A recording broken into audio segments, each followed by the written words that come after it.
بسم اللہ الرحمن الرحیم۔ مشکاۃ المصابیح۔ وعن ابی ہریرہ رضی اللہ تعالی عنہ قال قال رسول اللہ صلی اللہ علیہ وسلم، اللہ کے رسول صلی اللہ علیہ وآلہ وسلم نے ارشاد فرمایا، اذا سمعتم صیاح الدیکۃ، جب تم سنو مرغے کی آواز کو، مرغ کی آواز کو، جب تم سنو مرغ کی بانگ کو، بانگ بھی کہتے ہیں، اذان دینا بھی کہتے ہیں، مرغ اذان دے رہا ہے، فاسألوا اللہ من فضلہ، تو سوال کرو اللہ تعالیٰ سے اس کے فضل کا۔ کون سی دعا؟ اللہم انی اسألک من فضلک، یہ پڑھنا ہے۔ کیوں؟ فإنہا رأت ملکا، اس لیے کہ اس نے فرشتے کو دیکھا ہے۔ وَإِذَا سَمِعْتُمْ نَحِيقَ الْحِمَارِ، اور جب تم سنو گدھے کی ہنہناہٹ کو، گدھے کی آواز کو، وہ جو ڈھچو ڈھچو کر کے کرتا ہے نا، اس کو، فَتَعَوَّذُوا بِاللَّهِ مِنَ الشَّيْطَانِ الرَّجِيمِ، تو پناہ مانگو اللہ کی شیطان مردود کے عمل سے، یعنی اعوذ باللہ من الشیطان الرجیم، اس دعا کو پڑھنا ہے۔ کیوں؟ فَإِنَّهُ رَأَى شَيْطَانًا، اس لیے کہ اس نے شیطان کو دیکھا ہے۔ متفق علیہ۔ وعن ابن عمر رضی اللہ تعالی عنہما ان رسول اللہ صلی اللہ علیہ وسلم کان اذا استوى على بعیرہ خارجا الى السفر کبر ثلاثا، بے شک رسول اللہ صلی اللہ علیہ وسلم جب اپنی سواری پر، اپنے اونٹ پر برابر بیٹھ جایا کرتے تھے سفر کرنے کے لیے، کبر ثلاثا، تو 3 مرتبہ اللہ اکبر کہتے، اللہ اکبر اللہ اکبر اللہ اکبر، یہ 3 مرتبہ کہتے۔ ثم قال، پھر اس دعا کو پڑھتے، سبحان الذی سخر لنا ھذا وما كنا له مقرنین وانا الی ربنا لمنقلبون، اللهم انا نسألك في سفرنا هذا البر والتقوى ومن العمل ما ترضى، اللهم هون علينا سفرنا هذا واطوي لنا بعده، اللهم انت الصاحب في السفر والخليفة في الأهل والمال، اللهم إني أعوذ بك من وعثاء السفر وكآبة المنظر وسوء المنقلب في المال والأهل، وإذا رجع قالهن، اور جب لوٹے، فی المال والأهل تک ہو گئی دعا، وإذا رجع، اور جب لوٹ کر کے آئے، قالهن، تو بھی اسے کہے، تو یہ دعا تو جو ہے پڑھے گا ہی، وزاد فیہن، اس دعا کے ساتھ میں اس کو اور ایکسٹرا ایڈ کرے گا، آئبون تائبون عابدون لربنا حامدون، آئبون تائبون عابدون لربنا حامدون، یہ ہے جی، رواہ مسلم۔ یہ دعا یہاں تک ہوگی جی پوری۔ وعن عبداللہ بن سرجس قال كان رسول اللہ صلی اللہ علیہ وسلم اذا سفر يتعوذ من وعثاء سفر، فرماتے ہیں اللہ کے رسول صلی اللہ علیہ وسلم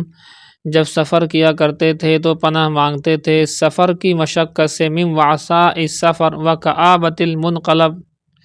سفر کی مشقت سے اور محنت سے، واپسی سے بری حالت سے، وکآبۃ المنقلب، بری حالت سے، واپسی پر بری حالت ملے گھر میں اس سے، والحوری بعد الکوری، اور نقصان سے زیادتی کے بعد، ودعوت المظلومی، اور مظلوم کی بددعا سے، وسوء المنظر فی الاہل والمال، اور برے منظر سے اپنے اہل و عیال اور اپنے مال میں، اس طرح کی دعا مانگتے تھے۔ اوپر آگے یہ دعا، رواہ مسلم۔ دیکھو جی،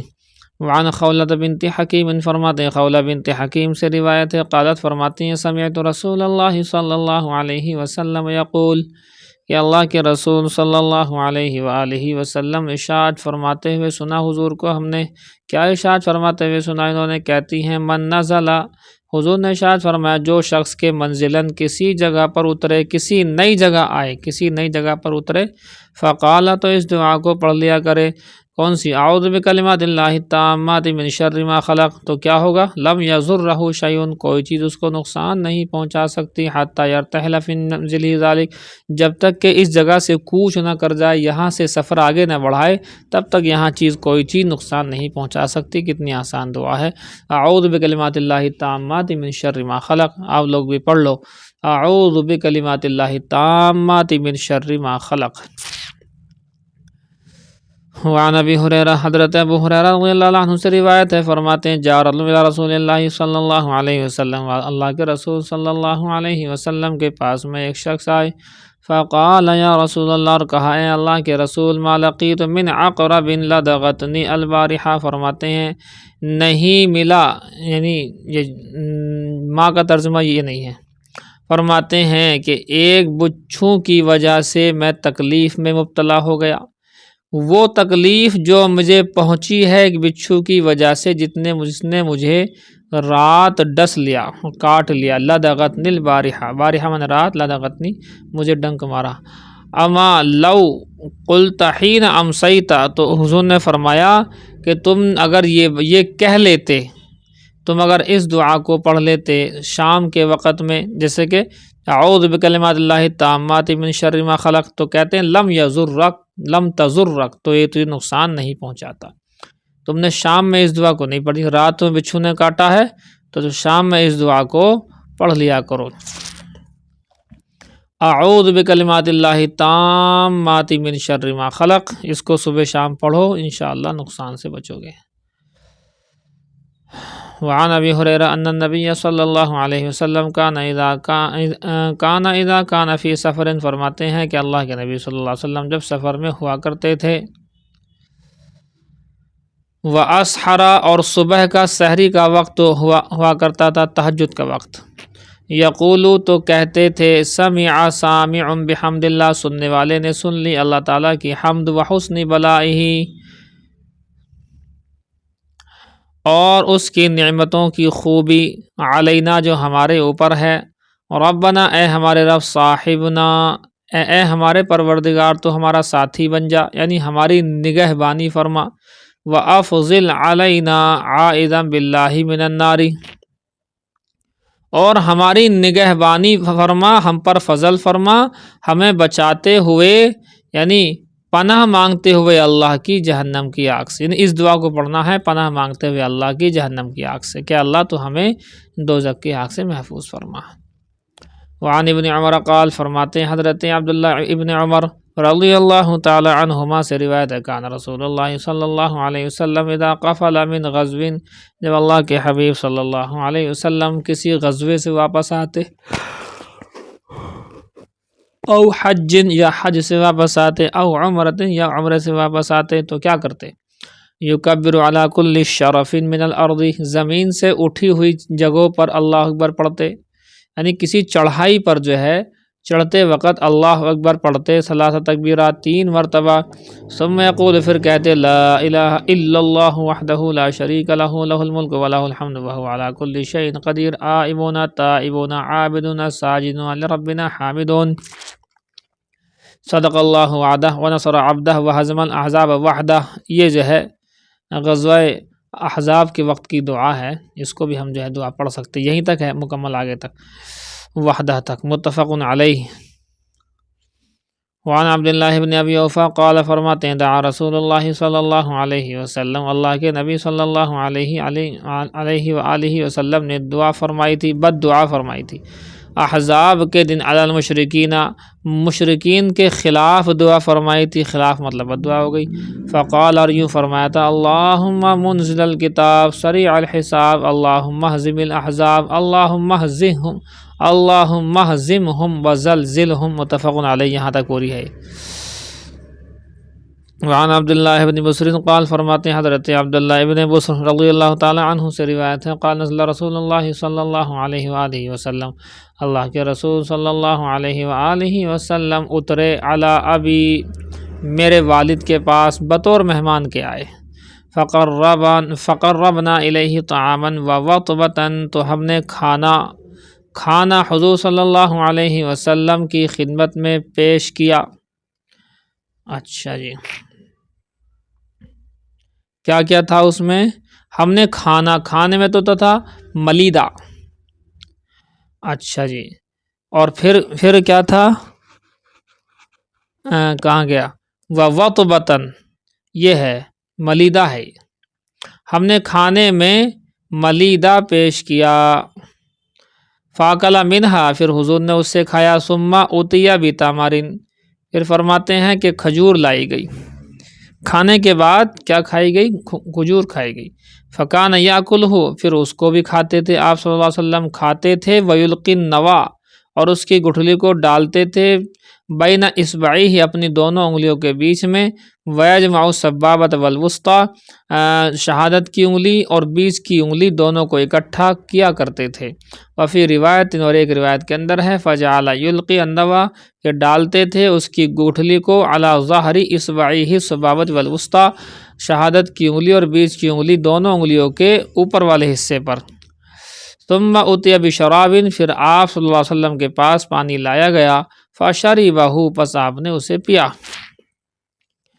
فقال ابی، پھر فرمایا کہ میرے ابا نے کہا، وَأَخَذَ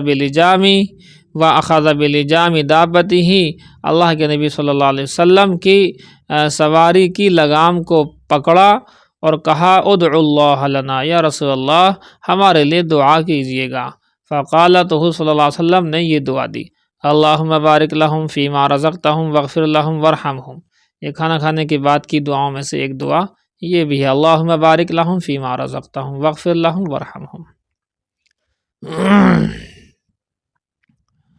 الفصل الثانی، دوسری فصل،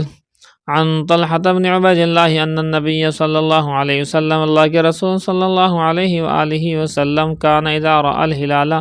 جب چاند دیکھا کرتے تھے، قال اللہم اہلہ علینا بالامن والایمان، یہ دعا پڑھتے تھے، اللہم اہلہ علینا بالامن والایمان والسلامت والاسلام ربی وربک اللہ، یہاں تک دعا ہے۔ رواہ الترمذی وقال هذا حدیث حسن غریب۔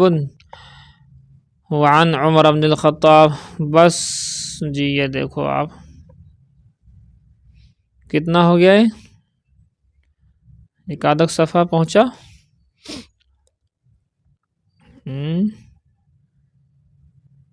دیکھو دعائیں ہیں، چونکہ زیادہ تر یہ دعائیں ہی ہیں۔ یہ آواز آ رہی ہے آپ کو؟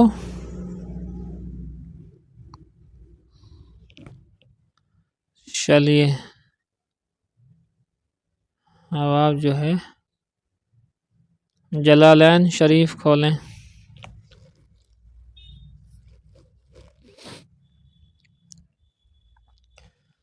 اعوذ باللہ من الشیطان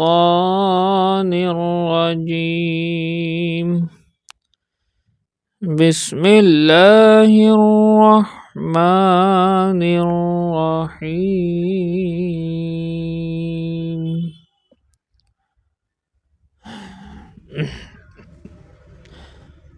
وَآتُوا الْيَتَامَى أَمْوَالَهُمْ وَلَا تَتَبَدَّلُوا الْخَبِيثَ بِالطَّيِّبِ، دیکھو مل گیا۔ وَآتُوا الْيَتَامَى، یتیموں کو دے دو، الصِّغَارَ کہاں ہے جی؟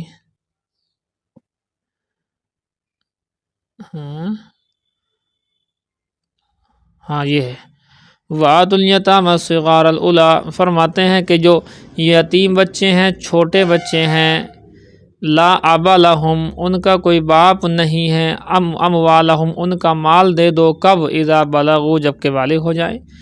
نابالغ بچے کے باپ کا انتقال ہو گیا، کسی نے ولی اور ذمہ دار ہے، کوئی وصی ہے، وہ اس کی ذمہ داری سنبھالے گا، اس کے مال کی حفاظت کرے گا، اور جب یہ بالغ ہو جائے گا، بڑا ہو جائے گا، تو اس کے مال کو دے گا۔ وَلَا تَتَبَدَّلُوا الْخَبِيثَ بِالطَّيِّبِ، اور نہ بدلو تم حرام مال کو، نہ بدلے میں دو حرام مال کو، پاکیزہ مال کے بدلے الحلال، طیب اور حلال مال کے بدلے میں خبیث اور حرام مال نہ دو، اس کو چینج نہ کرو۔ ای تاخذوہ بدلہ، یعنی تم اس کے بدلے میں اسے لے لو، یعنی حرام مال دے دو حلال مال کے عوض میں، کما تفعلون من اخذ الجید، جیسا کہ تم کرتے ہو جید عمدہ مال لے کر، من مال یتیم، یتیم کے مال میں سے عمدہ مال لے لیا، وجعل الردی من مالکم، اپنے مال میں سے ردی مال دے دیا، مکانہ، اس کی جگہ، ایسا نہیں کرنا۔ ولا تاکلوا اموالہم مضمونۃ، فرماتے ہیں اور نہ کھاؤ تم ان کے مالوں کو مضمونتاً، شامل کر کے، الی اموالکم، اپنے مال کے ساتھ، اپنے مال میں ملایا، وہ بچہ جو ہے 5 روپے کا کھائے گا، اس کی میں سے 50 روپے کا ادھر کر لیا، غلط بات۔ انہ ان یاکلہ کان حوبا ذنبا کبیرا عظیما، فرماتے بے شک یہ تمہارا کھانا اس طریقے سے اس یتیم کے مال کو ایسے ملا کر کے کھا لینا کہ اس کا زیادہ خرچہ کراؤ اپنا کم کراؤ، یہ حوباً کبیرہ بہت بڑا گناہ ہے۔ ولما نزلت، اور یہ آیت نازل ہوئی، تحرجوا من ولایت الیتیم، جبکہ حرج لازم آیا یتیم کی ولایت میں، فی ولایت الیتامہ، یتیم لڑکیوں یتیم بچیوں کی ولایت میں، ان کی ذمہ داری سنبھالنے میں جب دقت آئی، وکان فیہم، اور تھے ان میں سے وہ لوگ بھی، من تحتہ العشر او الثمان من الازواج، کہ جن کے پاس میں 10 بیویاں 8 بیویاں تھیں۔ اب ظاہر سی بات ہے ان کی جو پہلے سے اولاد ہیں، جو بچے یتیم ہو گئے ہیں، تو ان کو تو بہت مشکل ہو جائے گا۔ فلا یعدل بینہن، پس وہ انصاف نہیں کر پا رہے تھے ان کے بیچ میں۔ فنزلت، تو یہ آیت نازل ہوئی، وَإِنْ خِفْتُمْ أَلَّا تُقْسِطُوا تَعْدِلُوا فِي الْيَتَامَى، اور اگر تمہیں خوف ہے کہ تم انصاف نہیں کر پاؤ گے، فی الیتامہ، یتیموں کے سلسلے میں، فتحرجتم، تمہیں حرج ہو گیا ہے، من امرہم، ان کے معاملے میں، فخافوا ایضا، اور تمہیں خوف بھی تم کر رہے ہو، اور خوف ہو گیا ان لوگوں کو اس بات کا، اللہ تعدلوا بین النساء، کہ تم عورتوں کے اتنی ساری بیویوں کے درمیان میں انصاف بھی نہیں کر پاؤ گے، اذا نکحتموہن، جب تم ان سے نکاح کر لوگے تو انصاف بھی نہیں ہوگا، تو کیا کریں؟ فنکحوا، تو تم نکاح کرو، تزوجوا، نکاح کر سکتے ہو، ما بمعنی من، فرماتے ہیں تم نکاح کر سکتے ہو ان عورتوں سے جو تمہیں اچھی لگے، طاب لکم من النساء، یعنی پسند کی عورتوں سے بھی شادی کی۔ پسند کا مطلب یہ نہیں ہے کہ جہاں تہاں دیکھتے پھرو جھانکتے پھرو، پسند کا مطلب یہ ہے کہ جب نکاح ہوتا ہے تو ظاہر سی بات ہے لڑکا لڑکی سے معلوم کیا جاتا ہے اور ان کی اجازت ہوتی ہے، بھئی یہی پسند ہے۔ طاب لکم من النساء، فرماتے ہیں کہ ان عورتوں سے مثنیٰ و ثلاث و رباع، 2 سے بھی کر سکتے ہو، 3 سے بھی کر سکتے ہو، 4 سے بھی کر سکتے ہو، اول آئی اثنین اثنین، 2 سے، و ثلاثاً 3 سے، واربعاً 4 سے، ولا تزید علی ذالک، اور 4 سے اوپر زیادہ نہیں کر سکتے، 4 سے اوپر کی اجازت نہیں ہے۔ فَإِنْ خِفْتُمْ، بس اگر تمہیں خوف ہو اس بات کا کہ اللہ تعدلوا، کہ تم انصاف نہیں کر پاؤ گے، فیہن، ان کے درمیان میں، کسی کو خوف ہے کہ بھائی میں تو ایک بیوی رکھ سکتا ہوں، 2 3 تو رکھ نہیں سکتا، میرے پاس تو اتنا ہے نہیں، بالنفقۃ والقسم، کہ نہ تقسیم ہو سکتی ہے اور نہ ہی جو ہے نان و نفقہ میرے پاس اتنا ہے، لہذا میں تو ایک ہی کروں گا، تو ٹھیک ہے بھیا، فواحدۃ، ایک ہی کرنا، انکحوہا، ایک سے ہی، انکحوہا، ایک ہی سے نکاح کرنا، اقتصروا علی ما ملکت ایمانکم من الاماء، یا یہ بھی گنجائش نہ ہو، اتنے پیسے بھی نہ ہو، تو اکتفا کرے اس باندی پر جس کا وہ مالک ہے، من الاماء، باندیوں میں سے، اذ لیس لہن من الحقوق ما للزوجات، اس لیے کہ باندیوں کے حقوق اتنے زیادہ نہیں ہوتے جتنے زیادہ بیویوں کے ہوا کرتے ہیں، ذالک، یہ نکاح، ای نکاح الاربع، 4 کا 4 سے نکاح کرنے کی اجازت کا ہونا، او الواحدتی، یا انصاف نہ کرنے کی شکل میں کسی ایک سے، او التسریہ، یا باندی کو رکھنا، ادنا اقرب الی اللہ تعولو، یہ قریب ہے زیادہ اس بات کے کہ لا تجورو، کہ تم ان کے اوپر ظلم نہ کرو۔ دیکھیے تھوڑا سا اس کو جو ہے دیکھ لیں، سمجھ لیں، اس میں بھی ذہن خراب ہوتا ہے۔ دیکھیے موٹی سی بات ہے، اللہ تعالیٰ کا جو نظام ہوتا ہے نا، اللہ تعالیٰ کا نظام وہ کچھ اور ہی ہے۔ اللہ تعالیٰ کا نظام یہ ہے کہ اس دنیا میں پیدائش کے اعتبار سے لڑکے اور لڑکیوں کی جو پیدائش ہوتی ہے وہ لگ بھگ سیم ہی ہوتی ہے۔ 5 لڑکے پیدا ہو رہے ہیں تو 5 لڑکیاں کہیں پیدا ہو رہی ہیں،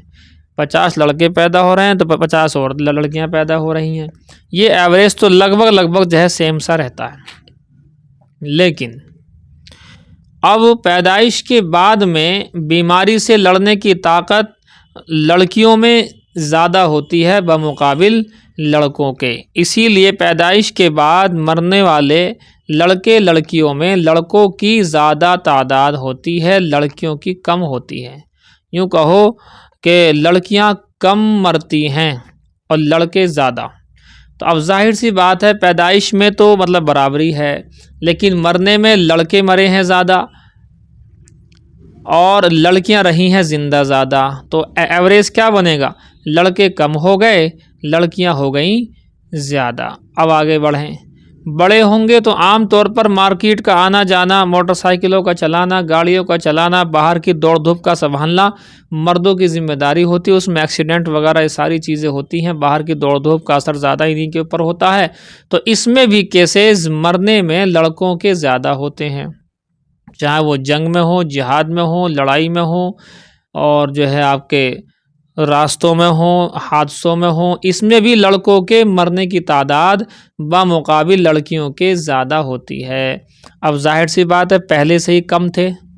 اب اور کم ہو گئے تو لڑکیوں کی تعداد بڑھ گئی۔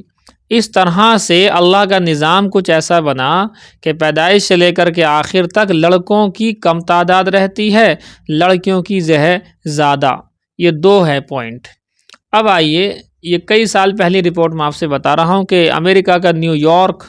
اور امریکہ میں ایک جگہ ہے، وہاں کے بارے میں ہم نے یہ بات سنی تھی ایک صاحب سے کہ 78 لاکھ عورتیں مردوں کے مقابلے میں زیادہ ہیں۔ کیا مطلب کہ اگر ہر ایک نے ایک نکاح کر لیا وہاں تو 78 لاکھ عورتیں ایسی رہ جائیں گی جن کے پاس شوہر نہیں ہوگا اور وہاں پر آدمی بھی نہیں ملے گا، چونکہ سب نے ایک ایک نکاح کر کے اپنے پاس بیٹھ گئے۔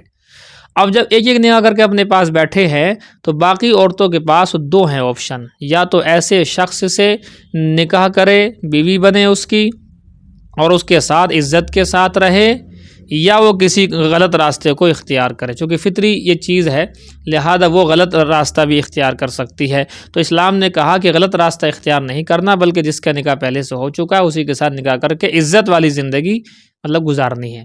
تو اس میں اب مان لیجئے ایک کا نکاح ایک سے ہوگا، 78 لاکھ عورتیں وہاں رہ جائیں گی، جرمنی کے اندر 50 لاکھ عورتیں رہ جائیں گی، اور ہمارے ہندوستان کے اندر بھی کتنی لاکھوں کے اعتبار سے عورتیں رہ جائیں گی، اور بھی کتنے ملک ہیں پورے ورلڈ کے اعتبار سے اگر آپ دیکھیں تو کروڑوں عورتیں رہ جائیں گی، جو ایک ایک کا نکاح ایک ایک سے ہو جائے گا، اور کروڑوں عورتیں پھر بھی الگ رہ جائیں گی کھڑی ہوئی کہ جن کے پاس شوہر نہیں ہوگا، لہذا ان کے سامنے دو راستے ہوں گے، ایک صحیح اور ایک غلط۔ تو غلط راستے کی رائے تو نہیں دے سکتے ہیں، بلکہ صحیح راستے کی رائے دی جائے گی کہ وہ کسی ایسے مرد سے نکاح کریں جس کا نکاح پہلے سے آلریڈی ہو ہی چکا ہے، اور عزت کے ساتھ میں اپنی زندگی گزاریں۔ اب اللہ کا نظام چونکہ یہ ہے، اب اللہ کی طرف سے اگر یوں کہا جائے کہ ایک شادی کے علاوہ دوسری شادی نہیں کر سکتے ہیں تو یہ ایک طرح کا ورلڈ لیول پر ظلم ہوتا۔ اس کا مطلب یہ سمجھ لیجئے کہ غلط راستہ کھولنے کی اس میں گنجائش تھی، اللہ نے اس راستے کو بند کیا، کوئی یہ نہ کہہ سکے کل جو ہے اٹھ کر کے کہ صاحب پورے ورلڈ لیول پر ہم نے سروے کر لیا ہے، لڑکوں کی تعداد کم ہے لڑکیوں کی زیادہ ہے تو نکاح تو ڈبل ہونا ہی پڑے گا۔ تو یہ جو ہے بہرحال دیکھیں ہندو مذہب کے اندر بھی 1954 کا ایکٹ بنا ہوا ہے، 1954 کے اندر یہ ایکٹ بنا تھا کہ ہندو ایک شادی کرے گا، لیکن مسلمان کے لیے مسلم پرسنل لا تھا، اس میں گنجائش تھی ایک سے لے کر کے 4 تک کی۔ کمال کی بات دیکھیں کہ ہندوؤں کی مذہبی اعتبار سے تو کچھ نہیں ہے، مذہبی اعتبار سے تو یہ کہ شری کرشنا جی کی یہ مہابھارت میں لکھا ہوا ہے 16,108 تھیں بیویاں، 16,108 بیویاں، اور حضرت سلیمان کی آپ نے سنائی ہے 100 بیویوں کا ذکر ملتا ہے، اور حضرت ابراہیم کی بھی کئی بیویوں کا ذکر، 2 کا نام تو آپ جانتے ہیں، حضرت سارہ، حضرت ہاجرہ، ان کے علاوہ بھی تھیں جن سے اور بھی بیٹے ہیں، مدین اور مدائن کے نام سے اور بیٹے ہیں، تو ایک بیوی اور ہے، حضرت یوسف کی بھی 2 کا نام، حضرت یعقوب کی 2 بیوی کا نام آپ نے سنا ہے، ایک سے حضرت یعقوب کا نام حضرت یوسف، ان کے بھائی بنیامین ہیں، باقی 10 جو ہیں ایک بیوی سے ہیں۔ ایسے کتنے آپ کو ملیں گے واقعات۔ تو پچھلے زمانے میں کیا چونکہ یہ ہندو ہوں یا کسی اور بھی طرح سے ہوں، بہرحال گنجائشیں خوب تھیں، اللہ نے یہاں پر 4 پر روک لگائی ہے، ورنہ تو 16,108 والی بات مہابھارت کے اندر شری کرشنا جی کے لیے لکھی ہوئی ہے۔ تو اب یہ انہوں نے 1954 کے اندر ہندو میرج ایکٹ پاس کرایا، اور اس کے اندر ایک کی گنجائش دی گئی اور مسلمانوں کو چھوٹ دی گئی ان کے مسلم پرسنل لا کے حساب سے۔ اب کمال کی بات دیکھیں، لیٹسٹ نیوز جو آج میں بیٹھا ہوں، آج آپ کی بتا رہا ہوں، ہندوستان کا سروے جب کیا گیا ہے تو آج کی رپورٹ یہی ہے، اب تک کی رپورٹ یہی ہے کہ جو ہندوؤں کو گورنمنٹلی ایک سے زیادہ شادی کرنے کی اجازت نہیں ہے ان کی 1 سے زیادہ شادیاں ہیں، اور جو مسلمانوں کو گورنمنٹلی مسلم پرسنل لا کے تحت میں 1 سے زیادہ شادی کرنے کی اجازت ہے، اس کے باوجود بھی ان کی شادیاں 1 سے زیادہ کم ہیں۔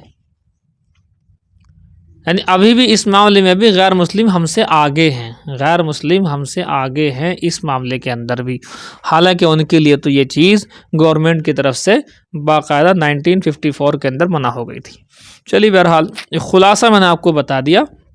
کہ اللہ کی طرف سے اس کی اجازت دینے کا مقصد یہ ہے کہ اگر اجازت نہ دی جائے تو ورلڈ لیول پر ایک بہت بڑا ظلم ہوگا، بہت ساری عورتوں کے سامنے ایک غلط راہ ہوگی، تو اللہ نے اس غلط راہ کو روکنے کے لیے 4 شادیوں کی اجازت دی ہیں، اور ورلڈ لیول پر اگر ایک کو 4 بیویاں ملیں تو انشاءاللہ کوئی بھی ایسی عورت نہیں رہ جائے گی جس کے پاس شوہر نہ ہو۔ ایک بات تو یہ آپ سمجھیں۔ دوسری چیز اس کے اندر یہ ہے، ہر انسان 4 بیویاں، 2 بیویاں، 3 بیویاں نہیں رکھ سکتا، تو اللہ نے کہا ہے صاف فَإِنْ خِفْتُمْ أَلَّا تَعْدِلُوا، اگر تمہیں خوف ہو اس بات کا کہ تم انصاف نہیں کر سکتے، تمہارے جیب میں اتنا روپیہ نہیں ہے، نہیں ہے آپ کے پاس، مطلب یہ گنجائش نہیں ہے آپ کے پاس، تو اللہ نے فرمایا فَوَاحِدَةً، تو ایک ہی کرنا۔ تو کوئی اس حکم کو مانتے ہوئے ایک ہی کرتا تو اس سے بڑھیا کوئی دقت والی بات ہی نہیں ہے، تو اس میں کوئی بات نہیں ہے، 1 کریں، 2 کریں، 3 کریں، 4 کریں، 4 تک کی گنجائش کی خاص وجہ ہے، اگر انصاف کر سکتے ہیں تو یہ ایسا ہو سکتا ہے، کوئی دقت والی بات نہیں۔ اب ایک سوال آئے گا، اس کا جواب آپ مولبن سے لینا، میں ذرا سا اشارہ آپ کو کر رہا ہوں کہ اس کا الٹا تو نہیں ہو سکتا، ایک جواب دوں گا، دوسرا جواب دیں گی مولبن۔ اس کا الٹا تو نہیں ہو سکتا، الٹا مطلب ہے کہ ایک مرد کو 4 تک کی ہے اجازت، لیکن ایک عورت کو 4 شوہر کی اجازت نہیں ہے، تو ایک تو وجہ یہ بنے گی جو آپ کے سامنے ہے کہ ورلڈ لیول پر ایک عورت کو 4 مرد مل ہی نہیں سکتے، کیونکہ عورتیں زیادہ ہیں، مرد کم ہیں، جب مرد کم ہیں تو ایک کو 4 پڑیں گے ہی نہیں، پہلی بات تو یہی ہو گئی صاف۔ مان لیجیے نیو یارک کے اندر 78 لاکھ عورتیں مردوں کے مقابلے میں زیادہ ہیں، اب ایک عورت کو 4 دیے جائیں گے تو پہلے سے ہی عورتیں زیادہ تھیں، مرد مل نہیں رہے تھے، اب چونکہ ایک نے 4 رکھ لی ہیں تو اب تو ظاہر سی بات اور بڑا نقصان پیدا ہو جائے گا، لاکھوں کروڑوں رہ جائیں گی پھر تو ورلڈ لیول پر یہ بات صحیح نہیں بیٹھتی کہ ایک عورت 4 سے نکاح کرے، 2 سے نکاح کرے، 3 سے نکاح کرے، یہ جو ہے نہیں ہو سکتا۔ باقی کچھ سائنٹیفک ریزن ہے، کچھ جسمانی ریزن ہے، وہ انشاءاللہ آپ ان سے پوچھیں گے، مولبن سے آپ پوچھیں گے۔ اچھا جی، چلیے بس اتنا میں آپ کو اشارہ کرتا ہوں کہ حضرت امام اعظم ابو حنیفہ کی بیٹی نے جو جواب دیا تھا وہ بیٹی والا واقعہ من گھڑت ہے، لیکن بات صحیح ہے۔ بیٹی والا واقعہ امام ابو حنیفہ کی بیٹی والا، ان کی کوئی بیٹی تھی ہی نہیں، ان کے صرف ایک بیٹے حضرت حماد ہیں، تو امام اعظم ابو حنیفہ کی بیٹی والا جو واقعہ آپ نے سنا ہے اب تک، بات صحیح ہے، مثال ٹھیک ہے، بات صحیح ہے، ثابت بھی ہوتی ہے وہ بات، مسئلہ بھی یہی ہے، لیکن وہ بیٹی والا واقعہ من گھڑت ہے، من گھڑت ہونے کے باوجود بھی بات صحیح ہے، سمجھ لینا میری بات دونوں کو، من گھڑت ہے وہ واقعہ، من گھڑت ہونے کے باوجود بھی وہ بات صحیح ہے، یعنی ہے تو اسی طرح سے بات، لیکن بہرحال اس واقعے کو من گھڑت ہی کہا گیا، مگر ہمارا مسئلہ اس سے بھی ثابت ہو جاتا ہے۔ چلیے بہرحال میں نے خوب وضاحت کر دی آپ سے۔ دیکھیے جی، باقی اور بہت ساری باتیں ارد گرد کی ہیں اس میں، وہ ہم بتا نہیں سکتے آپ کو۔ جائیے، ٹائم ہو گیا ہیں، دیکھو ابو داؤد شریف کتاب الادب میں باب فی الانتصار، بدلہ لینے کے بیان میں، یہ باب ہے بدلہ لینے کے بیان میں۔ وبه قال حدثنا عيسى بن حماد قال اخبرنا الليث عن سعيد المقبري عن بشير بن المحرر عن سعيد بن المسيب انه قال، فرماتے ہیں سعید بن مسیب رحمۃ اللہ علیہ سے روایت ہے، وہ کہتے ہیں بینما رسول اللہ صلی اللہ علیہ وسلم جالس، اللہ کے رسول صلی اللہ علیہ وآلہ وسلم بیٹھے ہوئے تھے، ومعہ اصحابہ، اور حضور صلی اللہ علیہ وآلہ وسلم کے ساتھ حضور کے صحابہ رضوان اللہ تعالی علیہم اجمعین بھی تھے۔ وقع رجل بأبی بکر، تو حضرت ابو بکر صدیق رضی اللہ تعالی عنہ کو تکلیف دی، ایک شخص نے برا بھلا کہا، فآذاہ اور تکلیف پہنچائی، فصمت عنہ ابو بکر، حضرت ابو بکر صدیق رضی اللہ تعالی عنہ خاموش رہے، وہ برا بھلا کہتا رہا، ابو بکر صدیق خاموش رہے۔ اچھا جی، خاموش رہے۔ ثم آذاہ الثانیہ، پھر اس نے دوبارہ تکلیف پہنچائی، فصمت عنہ ابو بکر، حضرت ابو بکر صدیق رضی اللہ تعالی عنہ خاموش رہے۔ ثم آذاہ الثالثہ، پھر تیسری مرتبہ تکلیف دی، فانتصر منہ ابو بکر، حضرت ابو بکر صدیق نے اس سے انتقام لیا۔ فقام رسول اللہ صلی اللہ علیہ وسلم حین انتصر ابو بکر، اللہ کے رسول صلی اللہ علیہ وسلم کھڑے ہوئے جس وقت کہ ابو بکر صدیق نے بدلہ لینا شروع کیا، انہوں نے بھی کچھ کہنا شروع کیا تو آپ کھڑے ہو گئے وہاں سے۔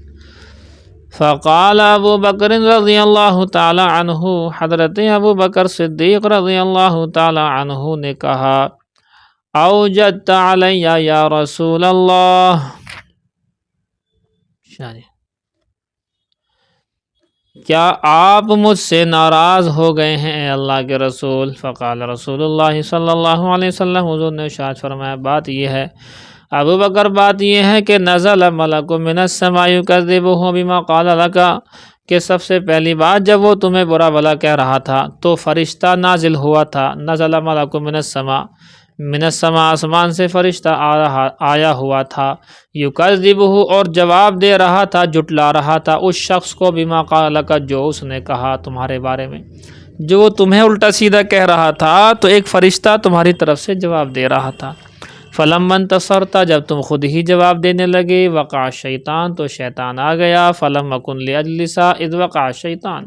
تو میں نہیں بیٹھوں گا جب کہ شیطان آ جائے گا، شیطان آ گیا تو ہم وہاں سے آگے بھائی۔ وبه قال حدثنا عبد الأعلى بن حماد قال حدثنا سفيان عن ابن عجلان عن سعيد بن أبي سعيد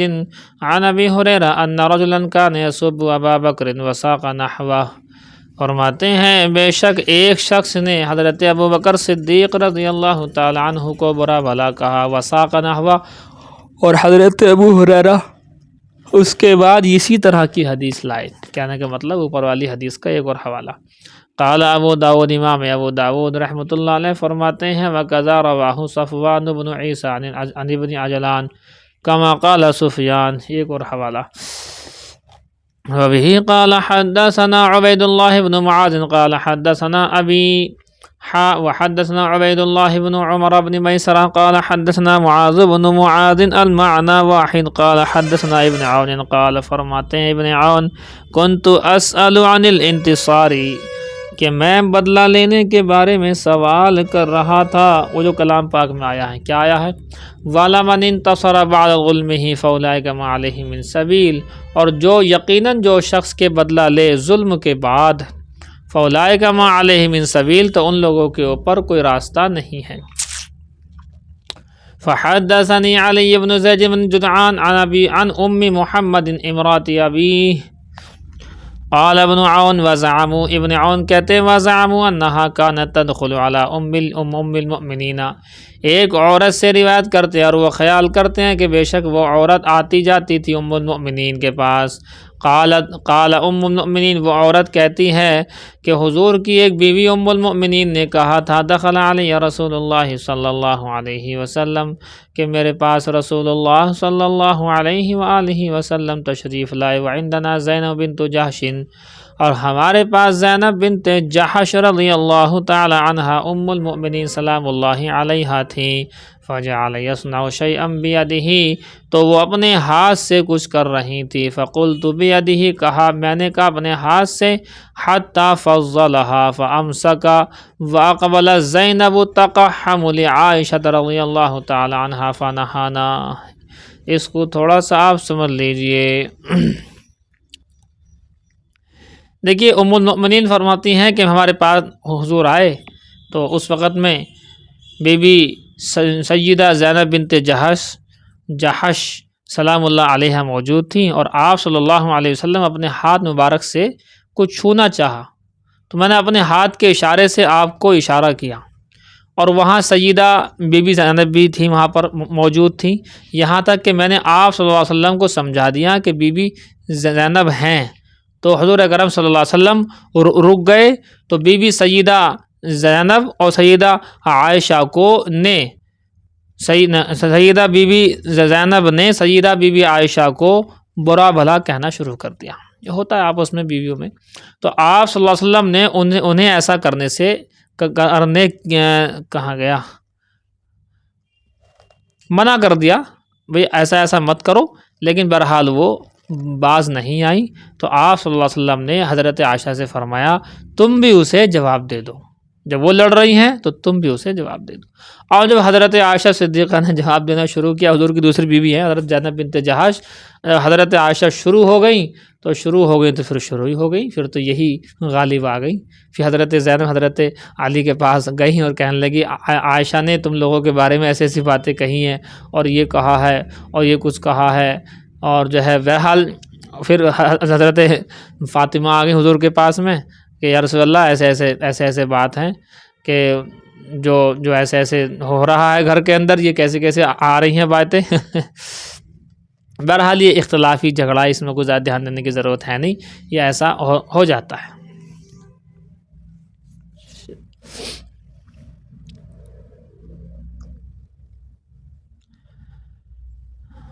وہ جھگڑے تھے آپس میں، سب وہ ختم ہو گیا، اب کیا فرماتے ہیں فجعل یصنع شیئا بیدہ، اللہ کے نبی صلی اللہ علیہ وسلم نے ہاتھ کے اشارے سے کچھ کیا، فقلت بیدی، میں نے ہاتھ کے اشارے سے روکا، حتی فطلھا فامسک، یہاں تک کہ حضور رک گئے، واقبلت زینب تقحم لعائشہ، فرماتی پھر جو ہے بی بی زینب جو ہے برا بھلا کہنے لگی حضرت عائشہ صدیقہ کائنات کو، فابت ان تنہیا ونہاہا، حضور نے ان کو منع کیا، فابت ان تنتہیا، پس وہ نہیں مانی، فقال عائشہ، تو حضور نے حضرت عائشہ سے کہا کہ اب تم بھی جو ہے یہ تو برا بھلا کر رہی، اب تم بھی جو ہے آپ جو کہنا چاہو اب کہہ لو، کوئی دقت نہیں ہے۔ سبیہا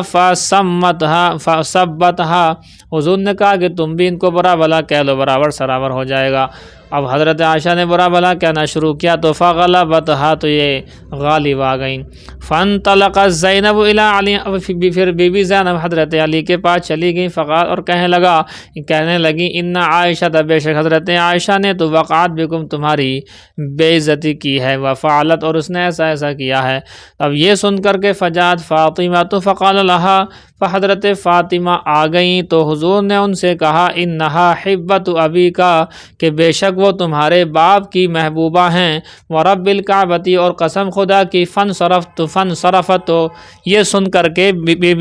بی فاطمہ وہاں سے واپس آ گئیں کہ ٹھیک ہے بھائی، ہمارے والد صاحب کی بیوی ہیں اور ان سے محبت کرتے ہیں، ایسا ہو جاتا ہے، کوئی دقت نہیں۔ فقالت لہم، تو انہوں نے جا کر کے، بی بی فاطمہ نے جا کر کے ان سب لوگوں سے کہا انی قلت لہ کذا و کذا فقال علی کذا و کذا، میں نے ابا کے پاس جا کر ایسا کہا، ابا نے مجھ سے ایسا کہا، بات ختم۔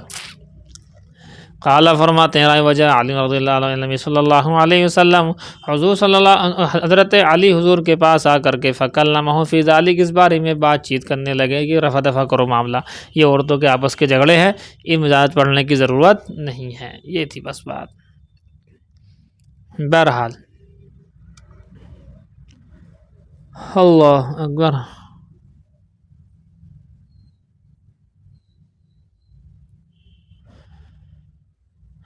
دیکھیں جی کہاں یہ، بہرحال بہت سارے مسئلے مسائل ہیں، ہم آپ کو نہیں بول سکتے، اس میں اتنا یاد رکھو کہ بدلہ لینے کی بھی ہے گنجائش اور نہ لینے کی بھی گنجائش ہے۔ باب فی النہی،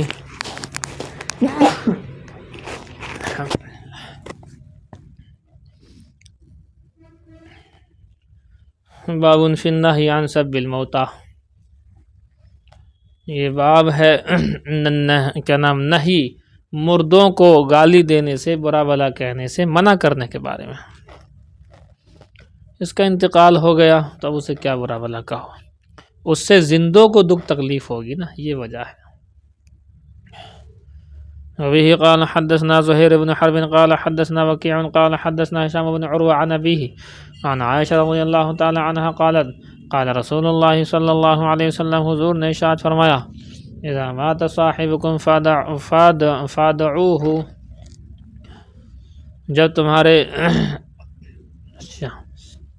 جب تمہارے کسی صاحب کا انتقال ہو جائے، فوت ہو جائے، فادعوه تو اسے چھوڑ دو، یعنی اس کی برائیاں بیان نہ کرو، ولا تقعوا فیہ، اس کی عزت پر حملہ نہ کرو، یعنی اسے برا بھلا نہ کرو۔ وبه قال حدثنا محمد بن العلاء قال اخبرنا معاوية بن هشام عن عمران بن انس المكي عن عطاء عن ابن عمر قال قال رسول الله صلی اللہ علیہ وآلہ وسلم، اللہ کے رسول صلی اللہ علیہ وآلہ وسلم نے ارشاد فرمایا، اذکروا محاسن موتاکم، اپنے مردوں کے خوبیاں بیان کرو، وکف عن مساویہم، ان کی برائیوں سے درگزر کرو۔ کچھ تو خوبی ہوگی انسان کے اندر، ظاہر سی بات ہے، رہتی ہے کوئی نہ کوئی خوبی۔ باب فی النہی عن البغی، سرکشی کی ممانعت کے بارے میں بیان، سرکشی نہیں کرنی، سرکشی بغاوت۔ وبه قال حدثنا محمد بن الصباح بن سفيان قال أخبرنا علي بن ثابت عن كريمة بن عمار قال حدثني زمزم بن جوس قال قال ابو هريرة سمعت رسول الله صلی اللہ علیہ وسلم يقول، کہ میں نے سنا اللہ کے رسول صلی اللہ علیہ وآلہ وسلم کو یہ کہتے ہوئے، کان رجلان فی بنی اسرائیل متواخیین، کہ دو شخص تھے بنی اسرائیل کے اندر، دونوں کے دونوں بھائی چارہ تھا، فکان احدہما یذنب، ان میں سے ایک گناہ کیا کرتا تھا، والآخر مجتہد فی العبادہ، اور ایک عبادت میں انتھک کوشش کیا کرتا تھا، بہت کوشش کیا کرتا تھا۔ فکان لا یزال المجتہد یری الآخر علی الذنب فیقول اقصر، جب بھی عبادت گزار، مجتہدن عبادت گزار دوسرے گنہگار کو دیکھتا گناہ کرتے ہوئے تو کہتا اقصر، باز آ جا گناہ سے، باز آ جا، اقصر۔ فوجدہ یوما علی ذنب، اس نے اس کو ایک گناہ کرتے ہوئے پایا، ایک دن کی بات ہے،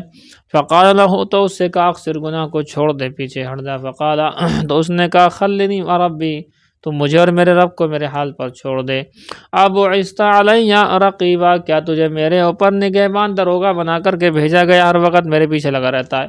فقال، اس نے کہا واللہ لا یغفر اللہ لک، یہ قسم خدا کہ اللہ تعالیٰ تجھے معاف نہیں کرے گا۔ یہ جملہ غلط ہو گیا، یہ کہنا تھا کہ اللہ تجھے معاف فرما، اللہ تجھے ہدایت، اللہ مجھے بھی ہدایت دے، ایسا کچھ کہتا۔ او یا پھر یوں کہا تھا لا يدخلک اللہ الجنہ، اللہ تجھے جنت میں کبھی داخل نہیں کرے گا۔ فقبض ارواحہم، اللہ نے ان دونوں کی روحوں کو قبض کیا، فاجتمعا، دونوں کو اکٹھا کر لیا، اکٹھا ہو گئے، عند رب العالمین، رب العالمین کے پاس دونوں کے دونوں اکٹھا ہو کر گئے۔ فقال ھذا المجتہد، تو اللہ پاک نے اس مجتہد، اس عبادت گزار سے کہا، اکنت بعالما، کیا تو مجھے جانتا تھا، او کنت علی ما فی یدی قادرا، کیا تو جانتا تھا کہ میں اس کے اوپر قادر نہیں ہوں، کیا میری قدرت کا تجھے علم نہیں تھا۔ وقال للمذنب، اور گنہگار سے کہا، اذهب، جا تو جا، فادخل الجنہ، جنت میں چلا جا، برحمتی، میری رحمت کے تو فیض۔ وقال للآخر، اور دوسرے سے کہا، اذهبوا به الى النار، جاؤ اسے جہنم میں لے جاؤ۔ قال ابو ہریرہ والذی نفسی بیدہ، ابو ہریرہ فرماتے ہیں کہ قسم اس ذات کی جس کے قبضے میری جان ہے، لتکلم بکلمۃ او بقت دنیاہ وآخرتہ، کہ قسم اس ذات کی جس کے قبضے میں میری جان ہے، اس نے ایک ایسا کلمہ کہا، لتکلم کلمۃ، اس نے ایسا کلمہ کہا جس نے اس کی دنیا اور آخرت کو تباہ و برباد کر دیا۔ او بقت، یا او جو ہے یا کے معنی میں نہیں ہے، او بقت، تباہ و برباد کر دیا، دنیا ہو، اس کی دنیا کو، وآخرتہ، اس کی آخرت کو۔ ایک کلمہ، ایک جملہ ایسا کہہ دیا، اللہ تجھے معاف نہیں کرے گا، اللہ تجھے جنت میں داخل نہیں کرے گا، یہ ایک جملے نے پوری دنیا اور آخرت کو اس کی تباہ و برباد کر دیا۔ اس لیے بڑی ہوشیار رہ کر کے، ہوش میں رہ کر کے بات کرنی چاہیے۔ جملے لکھے جاتے ہیں اللہ کے یہاں، کلام لکھا جاتا ہے، اسی لیے بات بزرگوں سے ملتا ہے، معلوم ہے کیا؟ کاپی پینسل رکھتے تھے کہ جو ہم بولیں گے اسے لکھیں گے، پھر شام کو چیک کریں گے اس میں کون سا کلمہ زائد بول دیا۔ ہم لوگ تو کچھ بھی خیال نہیں کرتے ان چیزوں کو، نہ بھی کر رہے ہیں تو کم سے کم غلط بات زبان سے نہ نکلے۔ باتیں تین طرح کی ہوتی ہیں۔ نمبر ایک، بات ہے غلط، تو مطلب گناہ کی بات جو زبان سے نکالی تو اس پر گناہ ملے گا۔ نمبر 2 بات ہے صحیح، صحیح سے مراد ثواب کی بات، ذکر و اذکار، تلاوت، امر بالمعروف نہی عن المنکر، لوگوں کو سمجھانا، یہ سب اس میں ثواب ملے گا۔ ایک ہے نہ تو بات ایسی ہے کہ مطلب اس میں گناہ ہو جائے، نہ ایسی ہے کہ اس میں ثواب ہو جائے۔ مثال کے طور پر کھانا کے بارے میں کوئی کہنے لگے آ جاؤ بھی کھانا وانا کھا لو، تو کھانا کھا لو، اس میں کوئی ثواب والی بات بھی نہیں، اس جو جملہ ہے اس کے اندر کوئی ثواب نہیں، اور ایسا جملہ بھی نہیں کہ اس سے گناہ ہو گیا۔ تو نارمل جملے ہیں، اس پر ثواب و عذاب نہیں ہے، وہ زبان سے نکلیں گے تو کہیں نہ کہیں کچھ لایانی میں تو ہے، لیکن ثواب و عذاب کے جملے الگ ہیں۔ کہتے ہیں قسم اس ذات کی جس سے قبضے میری جان ہے، لَتَكَلَّمَ بِكَلِمَةٍ، اس نے ایک ایسا کلمہ کہا کہ او بقت دنیا ہو آخرہ، کہ اس کی دنیا اور آخرت اس جملے نے برباد کر دی، برباد کر دی، نہ ادھر کا رہا نہ ادھر کا رہا۔ دھوبی کا کت کا گھر کا نہ گھاٹ کا، اسے کت کا پڑھنا کتا نہیں پڑھنا، دھوبی کا کتا گھر کا نہ گھاٹ کا غلط جملہ ہے۔ صحیح جملہ کیا ہے بتائیے؟ دھوبی کا کتا گھر کا نہ گھاٹ کا، یہ غلط جملہ ہے۔ صحیح جملہ کیا ہے؟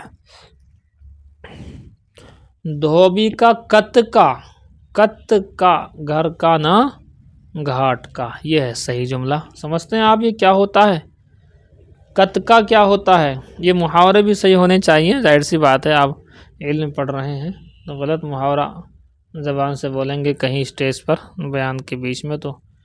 پھر جو ہے جو جانکار ہے وہ کہیں گے اس بات کو بھی یہ کیا ہو رہا ہے، نہیں سمجھے؟ دھوبی کا کت کا، جی آ رہی آواز میری؟ دھوبی کا کت کا، یہ کتا نہیں ہے، کت کا کہتے ہیں۔ یہ جو ہمارے دھوبی حضرات ہوا کرتے تھے، ابھی بھی ہیں، جیسے کوئی نہر ہے، کوئی دریا ہے، وہاں جا کر کے جو کپڑے وغیرہ کو دھویا کرتے تھے، تو جس پر پٹک کے مارتے ہیں کپڑوں کو، وہ جو لکڑی کا ہوتا ہے نا، اسے کہتے ہیں کت کا۔ اب تو پتہ نہیں کہتے نہیں کہتے، جو کوئی محاورہ بہت دنوں سے ہے، پہلے سے ہے، تو اس وقت کہتے تھے۔ تو کت کا جو ہے یہ اس کو کہتے ہیں جس پر یہ پٹک کر کے کپڑے دھوتے ہیں، وہ آپ کی سمجھ میں آ گیا ہوگا۔ اب دیکھیے دھوبی کا کت کا، یہ جو ہے لکڑی کا جو پٹا ہے، یہ اس کو اگر وہاں چھوڑ دیں گھاٹ پر، گھاٹ کہتے تھے، گھاٹ مطلب وہ جو علاقہ ہے جہاں کپڑے دھوتے تھے، تو اگر وہاں چھوڑ دیں تو کوئی لے کے بھاگ گیا تو کیسے کپڑے دھلیں گے؟ اب گھر لائیں روزانہ گھر لائیں، لے کے جائیں تو بڑی آفت، بہت مطلب ویسا ہوتا ہے، بھاری ہوتا ہے۔ تو یہ لوگ یہ کیا کرتے تھے، اس کتکے کو اٹھا کر کے وہاں سے جب واپس آتے تھے تو راستے میں کہیں جھاڑیوں کے اندر چھپا دیا کرتے تھے، راستے میں واپسی میں۔ تو اب کہتے تھے دھوبی کا کت کا گھر کا نہ گھاٹ کا، نہ تو گھر ہی گیا یہ اور نہ گھاٹ پہ رہ پایا، یہ بیچوں بیچ میں کسی جگہ پر چھپا کر کے چلے گئے، واپسی میں آتے پھر اٹھایا، پھر اپنا لے کے آئے کو۔ یہ ہے اصل محاورہ۔ کسی دن یہ محاورہ بھی آپ کو بتائیں گے۔ یہ منہ اور مسور کی دال، یہ منہ اور مسور کی دال کا بھی آپ کو سنائیں گے واقعہ، کہاں سے یہ آیا ہے۔ آج اتنا ہی، دھوبی کا کت کا گھر کا نہ گھاٹ کا۔ دیکھیے یہ تو آپ سمجھ لیجئے گا، ایک ہی جملے سے دنیا برباد ہو جاتی ہے۔ ایک ہی جملہ یعنی لا الہ الا اللہ محمد الرسول اللہ کسی نے پڑھ لیا، دنیا آباد ہو گئی، آخرت بھی آباد ہو گئی، جنت کا پیغام مل گیا، ایمان پر مرے گا تو جنت میں جائے گا۔ دوسرا، اسی لا الہ الا اللہ محمد رسول اللہ کا ایک جملے میں انکار کر دیا، دنیا و آخرت دونوں برباد ہو گئی۔ نکاح کے وقت میں دو بول کہنے سے لڑکی اجازت کہہ دے، لڑکا قبول کرنا کہہ دے، لو جی زبان سے نکلے ہوئے جملے سے نکاح ہو گیا، اور وہی زبان سے ایک جملہ بول دیا طلاق کا تو اس سے نکاح ٹوٹ گیا۔ دیکھیے کتنی اہمیت ہوتی ہے، ایک جملے کی کتنی اہمیت ہوتی ہے، آپ اس سے اندازہ لگائیے، زمین و آسمان زیر و زبر ہو جاتے ہیں ایک جملے سے۔ اسی لیے اللہ نے فرمایا کبرت کلمۃ تخرج من افواہہم، یہ بڑی بات اپنی منہوں سے نکال رہے ہیں۔ کیا بڑی بات؟ کہ اللہ کی اولاد ہے، یہ کہتے تھے نا کہ انبیاء کیا نام یہ ملائکہ بنات اللہ، اللہ کی بیٹیاں ہیں، فرشتے اللہ کی بیٹیاں. یہ جملہ جو ہے اللہ فرماتا ہے کبرت کلمۃ، بڑا جملہ نکالنا ہے جو اپنے منہ سے نکال رہے ہیں، انہیں پتہ نہیں ہے. ان یقولون الا کذبا، جھوٹ بک رہے ہیں. اللہ کی اولاد کیسے ہو جائے؟ اللہ کو ضرورت کیا ہے اولاد کی؟ وہ کہے گا کن ہو جائے گا، کوئی ضرورت نہیں. جب اولاد کہیں گے تو یہ ماننا پڑے گا اس کی بیوی بھی ہے. اب یہ بات نکلی، اللہ نے فرمایا صاحبۃ ولا ولدا ولم یتخذ صاحبۃ، نہ اس نے بیوی بنایا کسی کو، نہ اس نے اولاد بنایا. سب اس کے بندے ہیں، غلام ہیں، وہ آقا ہے، مالک ہے. نہیں سمجھے جی؟ دیکھو وبه قال حدثنا عثمان بن ابي شيبه قال حدثنا ابن علي عن عيينة بن عبد الرحمن عن ابيه عن ابي بكر قال قال رسول الله صلى الله عليه وسلم ما من ذنب اجدر ان يعجل الله تعالى لصاحبه العقوبة في الدنيا. فرماتے ہیں کوئی بھی گناہ اس لائق نہیں کہ اللہ تعالیٰ اس کو کرنے والے کو جلدی سزا دے. کوئی جملہ ایسا نہیں، کوئی گناہ ایسا نہیں جو لائق ہو اس بات کے کہ اللہ اسے اس کے کرنے والے کو جلدی دنیا میں سزا دے. مع ما یدخر له فی الآخرتی، اور آخرت میں بھی اس کے لیے سزا تیار کر کے رکھے. مفہوم ہے دنیا اور آخرت دونوں جگہ سزا دے. ایسا کوئی جملہ نہیں ہے، ایسا کوئی گناہ نہیں ہے سوائے مثل البغی و قطیعۃ الرحم، سوائے ان دو گناہوں کے. ان دو گناہوں کے اندر دنیا اور آخرت میں دونوں میں سزا ملتی ہے. کیا کیا؟ البغی سرکشی، بغاوت، و قطیعۃ الرحم اور قطع رحمی، رشتہ داریوں کو قطع تعلق کرنا. یہ ہے جی دو چیزیں جو ہے نہیں کرنی چاہیے. حالانکہ اس کے علاوہ بھی ہے، ماں باپ کا نافرمان کا بھی یہی ہے، آپ کو معلوم ہی ہے. اس روایت میں دو کا ذکر ہے، باقی کا اور آئے گا. سارے مسئلے ایک ساتھ نہیں آتے ہیں نا. اچھا جی بس رہنے دو جی، بس کرو بس. چلیے دیکھیں جی مشکات الآثار حدیث 260 ہے، 260 260. دیکھو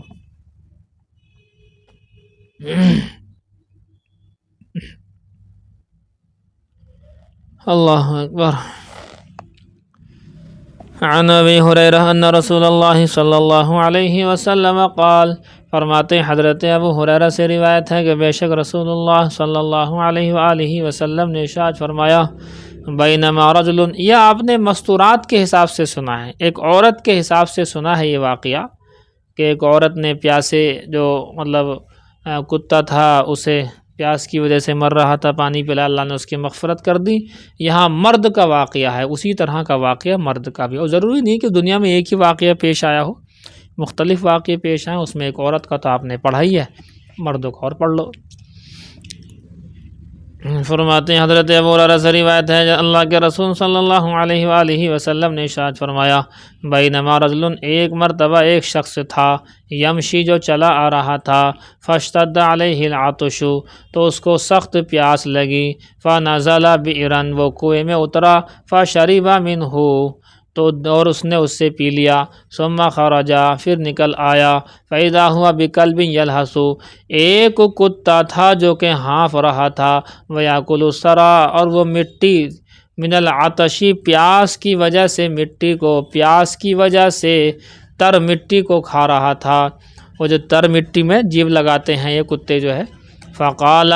تو اس نے کہا لقد بلغ ھذا مثل الذی بلغ لی، کہ اس کی کیفیت تو وہی، اس کو تو وہی تکلیف پہنچ رہی ہے پیاس کی جو مجھے پہنچی تھی. اس کو ویسی تکلیف لگ رہی پیاس کی جیسے مجھے پہنچی تھی. فنزل بئرا، تو پھر وہ کنویں میں دوبارہ اترا، فملأ خفہ، اور اپنے موزے کو بھرا، اپنے موزے کو پانی سے بھرا. موزہ ظاہر سی بات چمڑے کا ہی ہوگا، والا تو نہیں ہو سکتا. ثم امسکہ، 260 مشکات الآثار کی 260 جی 260 نمبر. عن ابی ہریرہ، اچھا جی دیکھیں جی کیا آ گیا، فَمَلَأَ خُفَّهُ، اس نے اپنے خف یعنی موزے کو بھرا، ثُمَّ أَمْسَكَهُ، پھر اسے ڈال دیا، بِفِي، اس کے نہیں، اس کے منہ کو پکڑا، موزہ اس کے منہ کو پکڑنا پڑے گا ورنہ پانی بکھر جائے گا۔ اچھا جی، بِفِيهِ، اپنے منہ سے اس موزے کو پکڑ کر کے، ثُمَّ رَقِيَ، پھر اوپر چڑھا، فَسَقَى الْكَلْبَ، اور کتے کو پانی پلا دیا، فَشَكَرَ اللَّهُ لَهُ، تو اللہ تعالیٰ نے اس کا یہ عمل قبول کر لیا۔ شکر کیا اللہ نے اس کا، اللہ شکر تھوڑی کرے گا، شکر کا مطلب یہاں اللہ نے قدر دانی کی، اللہ نے قبول کر لیا عمل لہو، اس کا عمل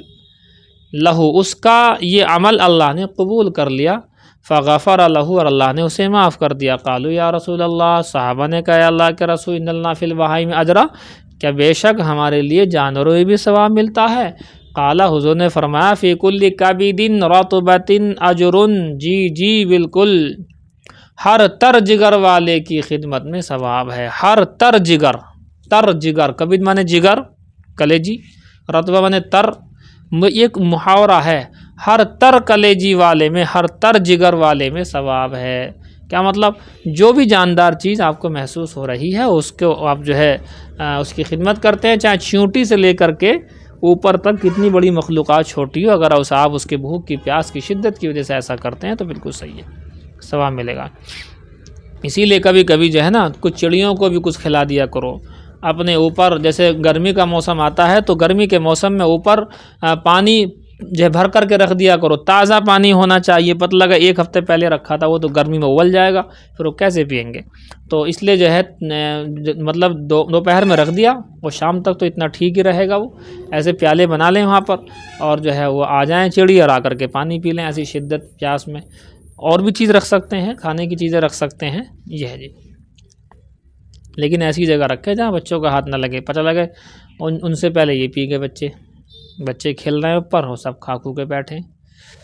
عن عبداللہ بن عمر ان النبی صلی اللہ علیہ وسلم قال، حضرت عبداللہ بن عمر رضی اللہ تعالی عنہما سے روایت ہے کہ بے شک نبی کرم صلی اللہ علیہ وآلہ وسلم نے ارشاد فرمایا، اب دیکھو وہ بلی والا واقعہ، تو عورت کو عذاب ہو گیا تھا، عذبت امرأۃ فی حرۃ، عذاب دیا گیا ایک عورت کو بلی کی وجہ سے، حبستھا، جس نے اس بلی کو باندھ کر کے رکھ لیا تھا، حتی ماتت جوعا، یہاں تک کہ وہ بھوک سے مر گئی تھی، فدخلت فیہا النار، تو وہ داخل ہو گئی اس کی وجہ سے جہنم میں۔ قال، فرماتے ہیں فقال واللہ اعلم لا انت اطعمتیہا، اچھا، ولا سقیتها حین حبستها ولا انت ارسلتها، یعنی اللہ رب العزت جاننے کے باوجود بھی اس سے کہتا ہے، اللہ نے اس سے کہا اللہ نے پوچھا، اور حالانکہ وہ واللہ عالم مانے حالانکہ اللہ رب العزت کو علم تھا، پھر بھی اللہ نے پوچھا، لا انت اطعمتها، تو نے کیوں نہیں کھلایا اسے، ولا سقیتها، تو نے کیوں نہیں پلایا اسے، حین حبستها، جب تو نے روک کے رکھ رکھا اسے، باندھ رکھا ہے تو کیوں نہیں کرا، ولا انت ارسلتها، تو نے کیوں نہیں چھوڑا اسے، فاغلت، کہ وہ کھاتی پھرتی، من خشاش الارض، من خشاش الارض، من خشاش الارض، تینوں لغتیں ہیں اس میں، خشاش، خشاش، خشاش، زمین کے کیڑے مکوڑے کو کہتے، تو یہ کھاتی پھرتی زمین کے کیڑے مکوڑے، تو نے اسے کیوں نہیں چھوڑا، کیوں باندھا تھا تو اسے تو نے کیوں نہیں کھلایا پلایا۔ اسی لیے جو حضرات اس طرح کی چیزوں کو جو ہے پالتے ہیں، جیسے کہ بلی ہوئی اور خرگوش ہوا اور آپ کے طوطا ہوا، مینا ہوا، کوئی چیز اس طرح کی اگر پال رکھی ہے تو اس کے کھانے کا خیال رکھنا چاہیے، یہ نہیں کہ صاحب بند کر کے گھر میں آپ چلے گئے گھومنے کے 2 دن میں آ رہے ہیں اتنے تو مر آ جائے گی، یہ نہیں ہونا چاہیے۔ عن انس و عبد اللہ قال، دونوں کے دونوں صحابی فرماتے ہیں، قال رسول اللہ صلی اللہ علیہ وسلم، حضور نے ارشاد فرمایا، الخلق عیال اللہ، کہ ساری کے ساری مخلوق اللہ کا کنبہ ہے، الخلق عیال اللہ، اللہ کا کنبہ، اللہ کا خاندان، مطلب ہے کہ اللہ کے پیدا کیے ہوئے۔ فاحب الخلق الی اللہ، مخلوقات میں سب سے زیادہ اچھا وہ شخص ہے، من احسن الی عیالہ، جو شخص اپنے کنبے کے لیے اچھا ہو، جو اللہ تعالیٰ کے کنبے کے ساتھ میں اچھا سلوک کرے گا وہ اچھا ہے۔ عن عبداللہ بن جعفر فرماتے ہیں، حضرت عبداللہ بن جعفر کی روایت یہ لمبی ہے، بس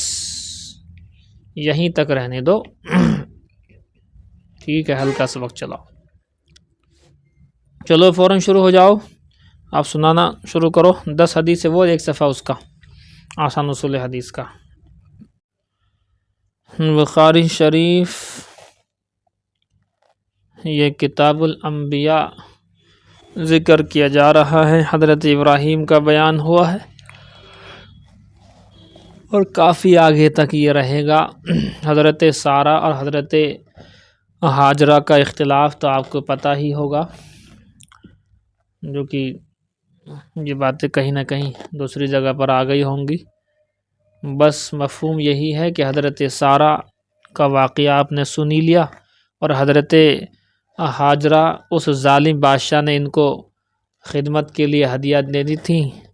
اور یہ ان کو ہدیہ دے دیں، تو حضرت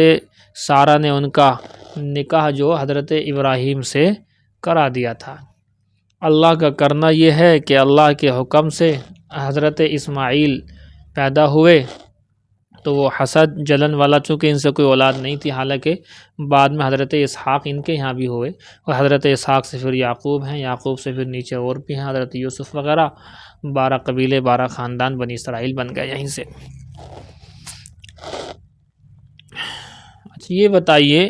بنی اسرائیل کون ہے؟ یہ بات تو آپ کو معلوم ہے، بتایا گیا ہوگا کہیں نہ کہیں، کلام پاک کی تفسیروں میں بہت آتا ہے، یا بنی اسرائیل اذکروا، یا بنی اسرائیل، اس طرح سے۔ بنی اسرائیل کا آپ کو معلوم ہے؟ بتائیں لبیبہ، بنی اسرائیل بتائیں، پتہ ہے نہیں پتہ ہے بنی اسرائیل کا؟ چلو سن لو پھر بھی۔ دیکھو حضرت ابراہیم کے 2 بیٹے، حضرت اسحاق، حضرت اسماعیل۔ حضرت اسماعیل کو تو رہنے دو، حضرت اسحاق کو لو۔ حضرت اسحاق کے بیٹے یعقوب ہیں علیہ السلام۔ حضرت یعقوب علیہ السلام کا نام ہے اسرائیل،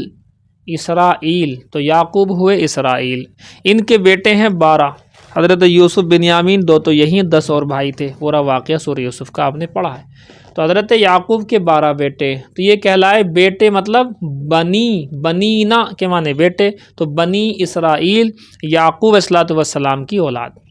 تو حضرت اسرائیل یعنی حضرت یعقوب کی اولاد یہ 12 تھے۔ اب 12 سے 12 خاندان چلے ہیں، 12 قبیلے چلے ہیں، تو یہ سارے کے سارے اسرائیل کی اولاد کہلائے، بنی اسرائیل کہلائے۔ یہ ہے اس کی حقیقت بنی اسرائیل لفظ کی۔ تو بہرحال وہ آپس میں کچھ اختلاف بھی تھا حضرت سارہ حضرت ہاجرہ کا، تو اللہ کے حکم سے جو ہے حضرت ہاجرہ کو انہوں نے جو ہے وہاں چھوڑا ایک جگہ پر، وادی غیر ذی زرع جو مکہ ہے آج، یہاں چھوڑ کر کے چلے گئے تھے۔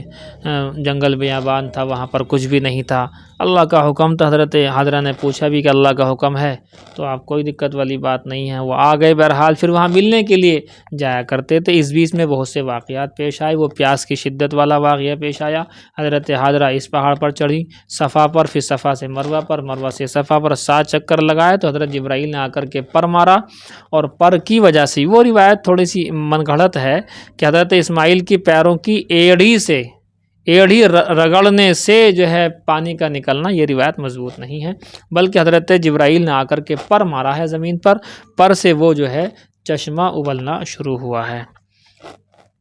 پھر حضرت سارہ نے کہا زم زم، ٹھہر جا ٹھہر جا، زم زم یہ اس کے معنی ٹھہر جا کے ہیں، تو آج تک اس کا نام بھی یہی ہے، زم زم۔ بہرحال حضرت ابراہیم، حضرت اسماعیل، پھر اور بھی قبیلے آ کر کے آباد ہوئے، قبیلہ جرہم کے نام سے قبیلہ آباد ہوا۔ حضرت اسماعیل بڑے ہوتے چلے گئے، پھر وہیں ان کی شادی بیاہ ہوئی، پھر یہیں جو ہے اللہ نے حکم دیا۔ حضرت ابراہیم ان سے ملنے کے لیے آیا جایا کرتے تھے۔ وہ بیوی والا واقعہ مشہور ہے، وہ بھی یہیں اسی روایت میں نیچے آ جائے گا کہ وہ ان کی بیوی تھیں۔ حضرت ابراہیم آئے اپنے بیٹے سے ملنے، بیوی کی جان پہچان نہیں تھی ان سے کہ کون ہے، آ کر پوچھا کہ کیا حال ہے، گھر کے سب بڑھیا؟ تو اس نے کوئی شکوے شکایت کی، تو کہہ گئے کہ اسماعیل آئے تو کہنا کہ ایک بزرگ ہیں، انہوں نے یہ کہا ہے کہ اپنے گھر کی چوکھٹ چینج کر دو۔ آ کر کے بتا دیا اس نے، گھر کی چوکھٹ چینج کر دو۔ فوراً پہچان گئے، ابا جی تھے، اور چوکھٹ چینج کرنے کا مطلب یہ تھا کہ بیوی کو آپ چھوڑ دو، تو انہوں نے چھوڑ دیں۔ دوسرا نے کہا کیا کہ دوبارہ کبھی حضرت ابراہیم آئے اور آ کر کے کہا کہ کیسے حال چال ہیں، تو ان کو بھی جان پہچان نہیں تھی، مگر یوں کہا کہ اللہ کا شکر ہے، بس جس حال میں اللہ رکھے اللہ کا شکر ہے، فضل ہے، یعنی حالات گمبھیر ہونے کے باوجود بھی اللہ کا شکر ادا کر رہی تھی۔ کہا کہ اسماعیل آئے تو کہہ دینا کہ چوکھٹ کو باقی رکھیں، تو پھر آگے تو پوچھا بھی کوئی آیا تھا کہ نہیں؟ ہاں ایک ایسے ایسے بزرگ آئے تھے اور وہ ایسے ایسے کہہ گئے کہ میرے ابا تھے، یہ کہہ گئے کہ تمہیں رکھنا ہے، تم سے پہلی والی کو یہ کہا، تمہیں یہ کہا۔ یہ پورا واقعہ ہے، دیکھو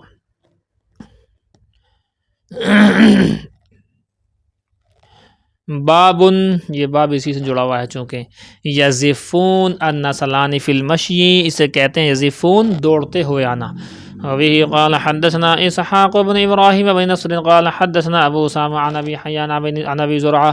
عن ابی ہریرہ قال اتي النبی صلی اللہ علیہ وسلم، اللہ کے نبی صلی اللہ علیہ وسلم کے پاس میں لایا گیا ایک دن بلحم، گوشت کا ٹکڑا۔ فقال، اللہ پھر حضور نے فرمایا، ان اللہ یجمع یوم القیامت الاولین والآخرین فی صعید واحد، بے شک اللہ تعالیٰ جمع کرے گا، اکٹھا کرے گا قیامت کے دن پہلے اور آخری لوگوں کو، سب کو، اگلے پچھلوں کو جمع کر لے گا، فی صعید واحد، ایک زمین کے اندر۔ میں آپ سے بتا چکا ہوں، زمین کے اندر حاشیے وغیرہ میں دیکھ لینا چاہوں تو نوٹ کر لو، سعید واحد ایک زمین سے مراد یہاں پر ملک شام ہے، اور ملک شام آج والا ملک شام نہیں، آج تو سیریا کے نام سے جو ملک شام چھوٹا سا حصہ ہے، حضور کے وقت میں یہی سیریا یعنی ملک شام بڑا تھا، اس کے اندر لبنان بھی تھا، اس کے اندر فلسطین بھی تھا، اس کے اندر آپ کے جورڈن جس کو اردن کہتے ہیں یہ بھی تھا، اور خود سیریا جو ہے وہ بھی تھا۔ یہ 4-5 ملک اس کے اندر آج بڑھ چکے ہیں۔ یہ ہے جی بات، فرماتے ہیں کہ بے شک اللہ پاک جو ہے قیامت کے دن اگلے پچھلوں کو اکٹھا کر لے گا ایک زمین میں، مراد ہے ملک شام۔ فیسمعہم الداعی، تو بلانے والا لوگوں کو سنا دے گا، وینفذہم البصر، اور دیکھنے والے کی آنکھیں دیکھیں گی، وتدنو الشمس منہم، اور لوگوں سے سورج قریب ہو جائے گا۔ میں آپ سے بتا چکا ہوں مختلف روایتیں، سوا نیزے والی کمزور ہے لیکن بہرحال ہے وہ، اور 1.5 کلومیٹر کے لگ بھگ یعنی 1 میل کے لگ بھگ فاصلے پر ہوگا سورج، یہ ہے۔ وَتَدْنُو الشَّمْسُ مِنْهُمْ، اور سورج ان سے قریب ہو جائے گا۔ فَذَكَرَ حدیث الشفاعہ، پھر اس کے بعد میں شفاعت والی پوری حدیث ذکر کی، یہ روایت اوپر آ چکی ہے۔ فَيَاتُونَ، اس کے اندر یہ ذکر تھا کہ حضرت ابراہیم کے پاس، حضرت آدم کے پاس آئے، پھر حضرت نوح کے پاس آئے، نوح کے بعد میں حضرت آدم کا ذکر وہاں نہیں آیا تھا، ہونا چاہیے تھا، لیکن بہرحال مختلف روایتیں مختلف جگہوں پر آتی ہیں۔ فَيَاتُونَ ابراہیم، حضرت ابراہیم کے پاس آئیں گے، فَيَقُولُونَ، اور لوگ یوں کہیں گے، أَنْتَ نَبِيُّ اللَّهِ وَخَلِيلُهُ فِي الْأَرْضِ مِنَ الْأَرْضِ، آپ اللہ کے نبی بھی ہیں، اللہ کے دوست بھی ہیں زمین میں، اشفعنا الی ربک، اپنے رب سے ہماری شفاعت کر دیجئے۔ فیقول، وہ کہیں گے، وذکر کذباتی، اور اپنے تینوں جھوٹوں کو یاد کریں گے۔ اوپر بات آئی چکی ہے، 3 جھوٹ ویسے بظاہر جھوٹ ہیں، یہ حقیقتاً نہیں ہے۔ نفسی نفسی، کہ آج میں ہی بچ جاؤں، آج نفسی نفسی ہے۔ اذهبوا الی موسیٰ، حضرت موسیٰ کے پاس جاؤ۔ تابعہ انس عن النبی صلی اللہ علیہ وسلم۔ وبه قال حدثنا احمد بن سعيد ابو عبد الله قال حدثنا وهب بن جرير عن ابي عن ايوب عن عبد الله بن سعيد بن جبير عن ابي عن ابن عباس عن النبي صلی اللہ علیہ وسلم قال، حضور نے ارشاد فرمایا، یرحم اللہ ام اسماعیل، حضرت اللہ تعالی حضرت ام اسماعیل، حضرت اسماعیل کی امی حضرت ہاجرہ پر رحم فرمائے۔ لولا انها عجلت، اگر وہ جلدی نہ کرتی زمزم کے پانی کو روکنے میں، لکان زمزم عینا معینا، تو زمزم کا پانی ہوتا ایسا چشمہ کہ جو بہنے والا ہوتا۔ روک دیا انہوں نے، منڈیر لگا لگا کر کے پانی کو روک دیا، تب وہ پانی رک گیا۔ جب پانی رک گیا تو اب یہ کنواں ہے اس ٹائم، اگر نہ روکتی تو پورے عالم میں بہتا ہوا جو چشمہ ہوتا۔ آج بھی تو ایسا کنواں ہے، کتنا ہی پانی کھینچو اس میں سے وہ ختم ہی نہیں ہوتا۔ وقال الانصاری قال حدثنا ابن جريج قال اما كثير بن كثير فحدثني قال اني وعثمان بن ابي سعيد وجلوس مع سعيد بن جبير فقال ما هكذا حدثني ابن عباس ولكنه قال اقبل ابراهيم باسماعیل و امه، لے آئے حضرت ابراہیم حضرت اسماعیل ان کی امی کو، وہی ترضعہ، اور انہیں دودھ پلا رہی تھی، معها شنۃ، ان کے ساتھ میں ایک گڑھا، ایک جو ہے مشکی، ایک تھیلا، شنۃ ایک تھیلا تھا، لم یرفعہ یہ ہے جی، اس روایت کو مرفوع نہیں دیا گیا، یا مختصر آیا ہے، آئے کی تفصیل آ گئی۔ بہرحال زمزم کے پانی کا اتنا سمجھ لیجیے آپ۔ پوائنٹ نمبر 1، ماء زمزم لما شربا، زمزم ہر اس مقصد کے لیے پیا جا سکتا ہے، جائز مقصد کے لیے، جو جائز ہو وہ کام ہوگا۔ آپ کو کبھی بھی کوئی دعا مانگنی ہو تو زمزم کا پانی پی کر کے اردو میں اس دعا کو مانگ لو، آپ انشاءاللہ قبولیت کے بہت زیادہ آپ جو ہے ہو سکتا ہے ہاتھوں ہاتھ قبول ہو جائے۔ دوسرا پوائنٹ، زمزم کے پانی کے اندر ایسا اللہ نے رکھا ہے کہ اس میں کھانا اور پینا دونوں چیزیں ہوتی ہیں۔ جیسے زمزم کا پانی پیا تو اس سے پیاس ہی نہیں بجھے گی، بلکہ پیاس کے ساتھ ساتھ میں بھوک بھی آپ کی ختم ہو جائے۔ کئی کئی دن تک زمزم کا پانی پی کر لوگ زندگی گزارتے ہیں، اور اس میں کھانا پینا چونکہ دونوں ہوا کرتا ہے۔ اچھا جی، آگے دیکھیں پوائنٹ نمبر 3، زمزم کا پانی کھڑے پی سکتے ہیں، بیٹھے بھی پی سکتے ہیں، دونوں طرح سے گنجائش ہے۔ پوائنٹ نمبر 4، زمزم کا پانی 3 گھونٹ میں ہی پینا چاہیے، 1 گھونٹ میں پینے والی بات مضبوط نہیں ہے۔ دارالعلوم کا فتویٰ اسی پر ہے کہ 3 گھونٹوں میں۔ بہرحال یہ چند میں نے باتیں آپ کو بتا دی ہیں۔ دیکھیے ابھی قال حدثنا عبد الله بن محمد قال حدثنا عبد الرزاق قال حدثنا معمر عن ايوب السختياني وكثير بن مطلب بن ابي وداع يزيد احدهما على الاخر عن سعيد بن جبير قال ابن عباس اول، فرماتے ہیں ابن عباس رضی اللہ تعالیٰ عنہما نے فرمایا اول ما اتخذ النساء المنطقہ من قبل ام اسماعیل، کہ سب سے پہلی وہ چیز کہ اور سب سے پہلے عورتوں میں سے جو پٹکا باندھا ہے وہ حضرت اسماعیل کی والدہ کی جانب سے ہے۔ حضرت اسماعیل کی امی حضرت حاجرہ نے کمر پر پٹکا جو ہے باندھا تھا۔ کچھ تھی وجہ اس کی، حضرت حاجرہ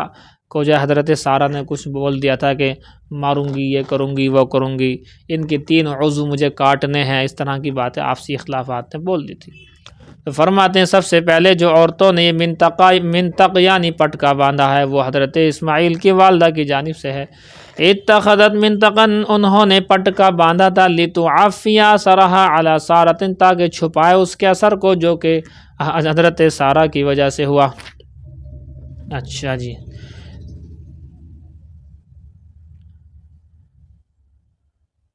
چلو بہرحال یہ اختلاف زیادہ نہیں بتایا جائے گا، ہو جاتا ہے اس میں اختلاف، 2 بیویاں ہوں، 3 ہوں، 4 ہوں، تو یہ جھگڑے رہتے ہی ہیں۔ ثم جاء بها ابراہیم، پھر اسی جھگڑے کی وجہ سے حضرت ابراہیم علیہ السلام لے آئے، وبابنہا، اور ان کے حضرت ابراہیم اپنے بیٹے کو حضرت حاجرہ دونوں کو لے آئے، حالانکہ وہی ترضعہ، حضرت اسماعیل اتنے چھوٹے تھے کہ وہ ابھی دودھ پلا رہی تھی، حتی وضعہما عند البیت، یہاں تک کہ ان دونوں کو لا کر کے بٹھا دیا بیت اللہ کے پاس۔ ابھی بیت اللہ بنایا نہیں ہے، بلکہ ایک اونچا سا ٹیلا سا ہے، بس ایک چھوٹا سا ایک ٹیلا ہے جس سے پانی ارد گرد ہو کر کے گزر جاتا ہے۔ وہ تو یہاں اب دونوں بنائیں گے اس کی عمارت کو جب بڑے ہو جائیں گے۔ فرماتے ہیں کہ عند دوحۃ، ایک ٹیلے کے پاس میں لا کر کے رکھ دیا، فوق زمزم، جو کہ زمزم کے اوپر تھا، فی اعلی المسجد، مسجد کے اونچے والے حصے میں، وَلَيْسَ بِمَكَّةَ يَوْمَئِذٍ أَحَدٌ، اور مکہ میں ان دنوں میں کوئی بھی نہیں تھا، وَلَيْسَ بِهَا مَاءٌ، نہ وہاں پانی تھا، فَوَضَعَهُمَا هُنَا، ان دونوں کو وہاں پر رکھ دیا جا کر کے، وَوَضَعَ عِنْدَهُمَا جِرَابًا فِيهِ تَمْرٌ، اور ان دونوں کے پاس میں ایک تھیلا رکھا حضرت ابراہیم نے جس کے اندر کھجوریں تھیں، وَسِقَان، اور ایک مشکیزہ رکھ دیا، فِيهِ مَاءٌ، جس کے اندر پانی تھا۔ اب یہ کب تک چلے گا؟ کھجور ختم ہو جائیں گی، پانی ختم ہو جائے گا۔ ثم قفا ابراہیم منطلقا، پھر حضرت ابراہیم جو ہے چل پڑے، پیٹ پھیر کر کے چل پڑے، فتبعتہ ام اسماعیل، حضرت اسماعیل کی والدہ حضرت حاجرہ پیچھے پیچھے چلیں، فقالت یا ابراہیم، کہنے لگیں او میرے پیارے ابراہیم، این تذهب، کہاں جا رہے ہو، وتترکنا، اور ہمیں یہاں چھوڑ کر کے جاتے ہو، فی ھذا الوادی الذی، اس وادی میں، لیس فیہ انیس ولا شیء، یہاں پر کوئی بھی نہیں ہے، نہ انسیت والا ہے، نہ کوئی چیز ہے۔ فقالت له ذلك مرارا، ظاہر سی بات ہے شوہر آگے جا رہے ہیں اور یہ پیچھے پیچھے ان کے کہہ رہی ہیں۔ فرماتے ہیں فقالت له ذلك مرارا، چند مرتبہ انہوں نے یہی کہا، اے ابراہیم کہاں جا رہے ہو ہمیں چھوڑ کر کے اس وادی کے اندر جہاں کوئی ہے ہی نہیں۔ بڑا جگر چاہیے، واقعی بہت بڑا جگر چاہیے۔ اللہ تعالیٰ حضرت حاجرہ کو جزائے خیر عطا فرمائے، حضرت ابراہیم کو جزائے خیر عطا فرمائے کہ وہ ایسا نہ کرتے تو مکہ آباد نہ ہوتا تو 7 چکر لگائے ہیں آج تک ساری امت، ایسی قربانی ہے، کوئی حاجی کوئی عمرہ کرنے والا بنا وہ 7 چکر پورا کرے حضرت حاجرہ والا عمل کیے بغیر اس کائنات میں کوئی حاجی نہیں کہلا سکتا، اس کائنات میں کوئی عمرہ کرنے والا نہیں کہلا سکتا، ایسا بڑا عمل کیا ہے۔ اسی لیے کہتے ہیں کہ عورت جب کوئی بڑا عمل کرتی ہے تو نسلیں تک جو ہے وہ پہنچتا ہے، ساری دنیا کے رہتی دنیا تک پہنچتا ہے، اور عورت کوئی غلط کرتی ہے، برائی کرتی ہے تو وہ بھی آگے تک پہنچتی ہے، دونوں چیزیں ہیں۔ میں تو کبھی سے پڑھتا ہوں تو بڑا رونگٹا کھڑا ہو جاتا ہے کہ ایسی وادی بیابان کے اندر ان کو چھوڑ کر کے جانا، اور حضرت حاجرہ کا پیچھے سے یہ کہنا اور ان کا جواب نہ دینا، وَجَعَلَ لَا يَلْتَفِتُ إِلَيْهَا، اور حضرت ابراہیم ان کی جانب دیکھ بھی نہیں رہے تھے، التفات بھی نہیں کر رہے تھے۔ فقالت لَهُ، کہنے لگی اللہ امرک بہذا، اے ابراہیم یہ تو بتا دو کہ اللہ نے تمہیں اس کا حکم دیا ہے؟ بس اب ایک جملہ کہا، قال نعم، کہنے لگے جی ہاں یہی بات ہے میری بیوی، یہی بات ہے۔ قالت، تو کہنے لگی ایمان کی بات دیکھو، اذن لا یضیعنا، تب تو تم جا سکتے ہو، اللہ ہمیں ضائع نہیں کرے گا۔ ثم رجعت، پھر یہ پیچھے ہٹ گئیں، یہ کہہ کر کے سن کر کے اپنے بچے کے پاس آ گئی، حضرت اسماعیل کے پاس پیچھے آ گئیں اور آ کر کے بیٹھ گئیں، جہاں پر چھوڑا تھا اسی جگہ بیٹھ گئیں۔ فانطلق، اب سوچیں آپ، ایسا میدان ہے جہاں دور دراز تک کوئی نہیں ہے، آس پاس بھی کوئی نہیں ہے، اور جو ہے نہ پانی ہے نہ کچھ ہے، بس وہی سامان جو رکھا ہے وہ ختم ہو گیا تھوڑی بہت دنوں میں یا دیر میں۔ فرماتے ہیں ثم رجعت، پھر یہ حضرت حاجرہ واپس آ کر کے کلیجے پر پتھر رکھ کر کے واپس آ گئیں۔ فانطلق ابراہیم، حضرت ابراہیم چلے گئے، حتی اذا کان عند الثنیۃ، جب یہ ثنیہ نامی جگہ پر پہنچ گئے، دور پہنچ گئے، حتی لا یرونہ، یہاں تک کہ وہ دیکھ نہیں رہے تھے ان کو۔ اب یہاں دعا کی ہے، وہاں سے جہاں ایسی جگہ آ گئے جہاں سے حضرت حاجرہ ان کے بچے حضرت اسماعیل نہیں دکھائی دے رہے تھے علیہ السلام،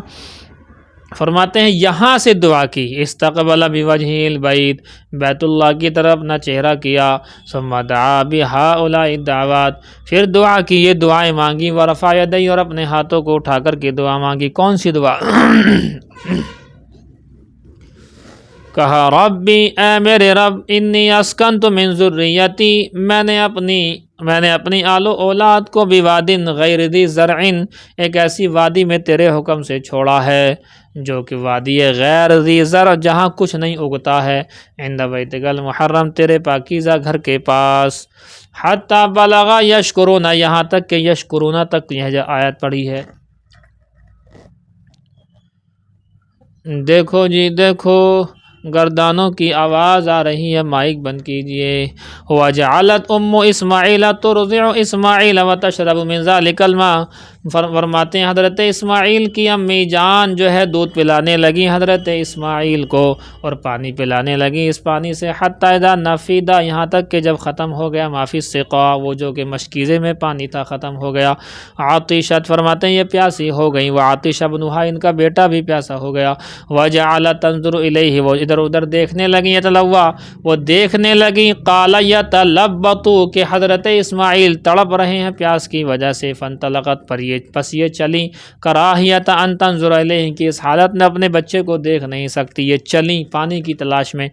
فوجدت الصفا، تو صفا پہاڑی کو اقربا، زیادہ پاس پایا، جبل، سب سے قریبی پہاڑ وہی تھا، فی الارض علیہا، زمین کے اندر جو متصل تھا۔ اب یہ بھاگ کر اوپر چڑھ گئیں، فقامت علیہ، اوپر چڑھ کر کے پہنچ گئیں، ثم استقبلت الوادی، فرماتے ہیں پھر اس وادی کے اندر، ثم استقبلت الوادی، پھر دیکھنے لگیں، پھر آئیں وہ وادی کے پاس آئیں، تنظر، دیکھ رہی تھی، حل تری احدا، کیا کسی کو دیکھتی ہیں، فلم تری احدا، لیکن کسی کوئی دکھائی نہیں دیا، فہبطت، پھر یہ اتری من الصفا، صفا پہاڑی سے، حتی اذا بلغت الوادی، یہاں تک کہ وادی بیچ والے حصے کے اندر آ گئی، وادی میں اتر گئیں، رفعت طرف درعها، اور اپنے کپڑوں کو ہلکا سا اٹھا رکھا تھا بھاگنے کی وجہ، جس جگہ بھاگی تھی اس جگہ آج بھی مرد حضرات، عورتوں کو تو نہیں لیکن مرد حضرات کو گرین لائٹ ہے، وہ گرین ایریا، وہاں سے وہاں تک دوڑنا پڑتا ہے آج بھی۔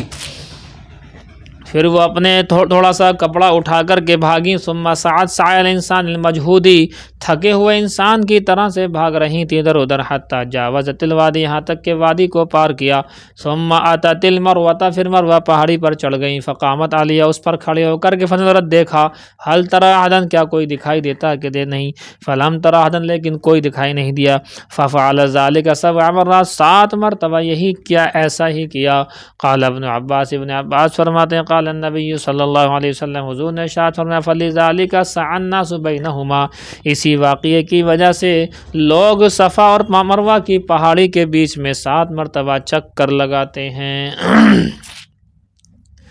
فلما اشرفت علی المروۃ، جب کہ چڑھ گئیں مروہ کے اوپر، جھانک رہی تھیں، سمع صوتا، تو ایک آواز سنی، فقالت صحیح، انہوں نے کہا ٹھہر جا، ترید نفسہا، اپنے آپ کو کہہ رہی تھی، وہ سمجھی کہ شاید میرے ہی اندر سے کوئی آواز آ رہی، حالانکہ وہ فرشتے کی آواز تھی۔ ثم تسمعت، پھر انہوں نے آواز کو سنا،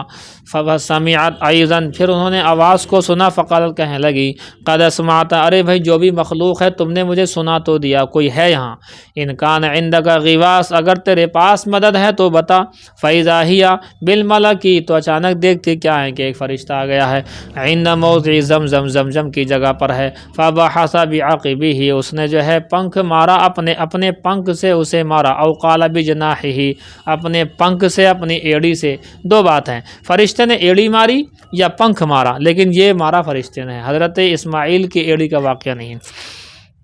حتی ظہر الماء، یہاں تک کہ پانی ظاہر ہو گیا، چشمہ پھوٹ پڑا، فجعلت تحوزہ، جلدی جلدی حوض بنانے لگی، پانی کو روکنے لگی، وتقول بیدہ ہکذا، اپنے ہاتھ سے ایسے ایسے کر کے کہہ رہی تھی، وجعلت تغرف من الماء فی سقائہا، اور وہ پانی سے جو ہے بھر رہا تھا اس کو مشکے، اپنے چلو بھر بھر کر کے، چلو سے پانی کو بھر رہی تھی اپنے مشکیزے میں، وہو یفور، اور وہ ابلتا ہی گیا، بعد ما تغرف، بعد اس کے کہ وہ چلو سے بھر رہی تھی، وہ بھر بھی رہی تھی اور وہ ابل رہا تھا، مطلب چشمہ پھوٹا نا، چشمہ ہے۔ قال ابن عباس فرماتے ہیں قال النبی صلی اللہ علیہ وسلم، حضور نے فرمایا اللہ رحم فرمائے، رحم اللہ ام اسماعیل، حضرت اسماعیل کی امی جان پر، حضرت حاجرہ پر اللہ تعالی رحم فرمائے، لو ترکت زمزم، اگر وہ چھوڑ دیتی زمزم کو، زیادہ بڑھیا بات تھی، او قال، یا فرمایا لو لم تغرف من الماء، اگر وہ چلو سے پانی کو نہ بھرتی نہ روکتی، لکان زمزم عینا معینا، تو یہ زمزم کا پانی آج ایسا چشمہ ہوتا جو بہنے والا ہوتا، اب اس ٹائم کنواں ہے۔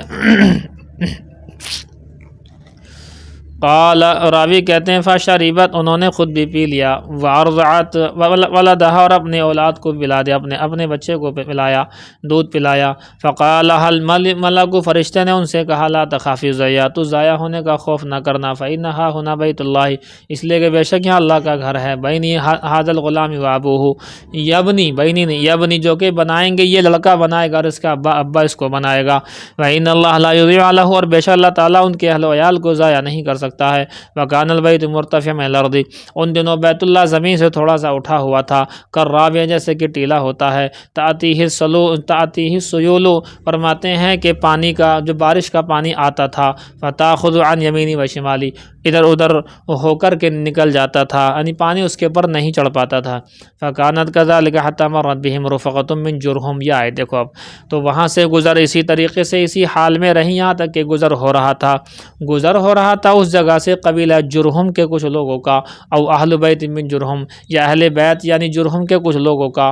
مقبلینی، جو کہ آ رہے تھے، من طریق کدا نامی جگہ سے، اس راستے سے آ رہے تھے، فنزلوا، پس وہ اترے، فی اصل مکہ کے نیچے والے علاقے میں وہ اترے، فرعوا طائرا عائفا، انہوں نے پرندوں کو دیکھا منڈلاتے ہوئے، فقالوا، تو کہنے لگے، ان ھذا الطائر، بے شک یہ جو پرندے ہیں، لا یدور، یہ تو گھومتے ہیں، علامہ، ان پانی کے اوپر، حالانکہ ہم نے آج تک پانی دیکھا نہیں ہے، ارے پرندے گھوم رہے، پانی ہے، اس کا مطلب یہ ہے، لعجنا بهذا الوادی، اور یقیناً ہمارے یہاں اس وادی کے اندر کئی مرتبہ گزر ہوا ہے، وما فیہ ماء، اس کے اندر پانی نہیں تھا، فارسلوا، انہوں نے جو ہے جریان او جریین فاذا هم بالماء، انہوں نے کچھ لوگوں کو بھیجا، اور بھیجنے کے بعد دیکھا تو اچانک دیکھتے کیا ہے کہ وہاں پانی ہے، فرجعوا، بس انہیں لوٹ کر کے آ کر کے، فاخبرهم، خبر دی، بالماء، کہ پانی ہے وہاں، مگر ایک عورت ہے وہاں بیٹھی ہے، وہ نہیں دے رہی پانی، ایسے مطلب یہ کہہ رہی کہ اس پانی پر میرا قبضہ ہے، تم رہ لو یہاں، لیکن پانی میرا قبضہ،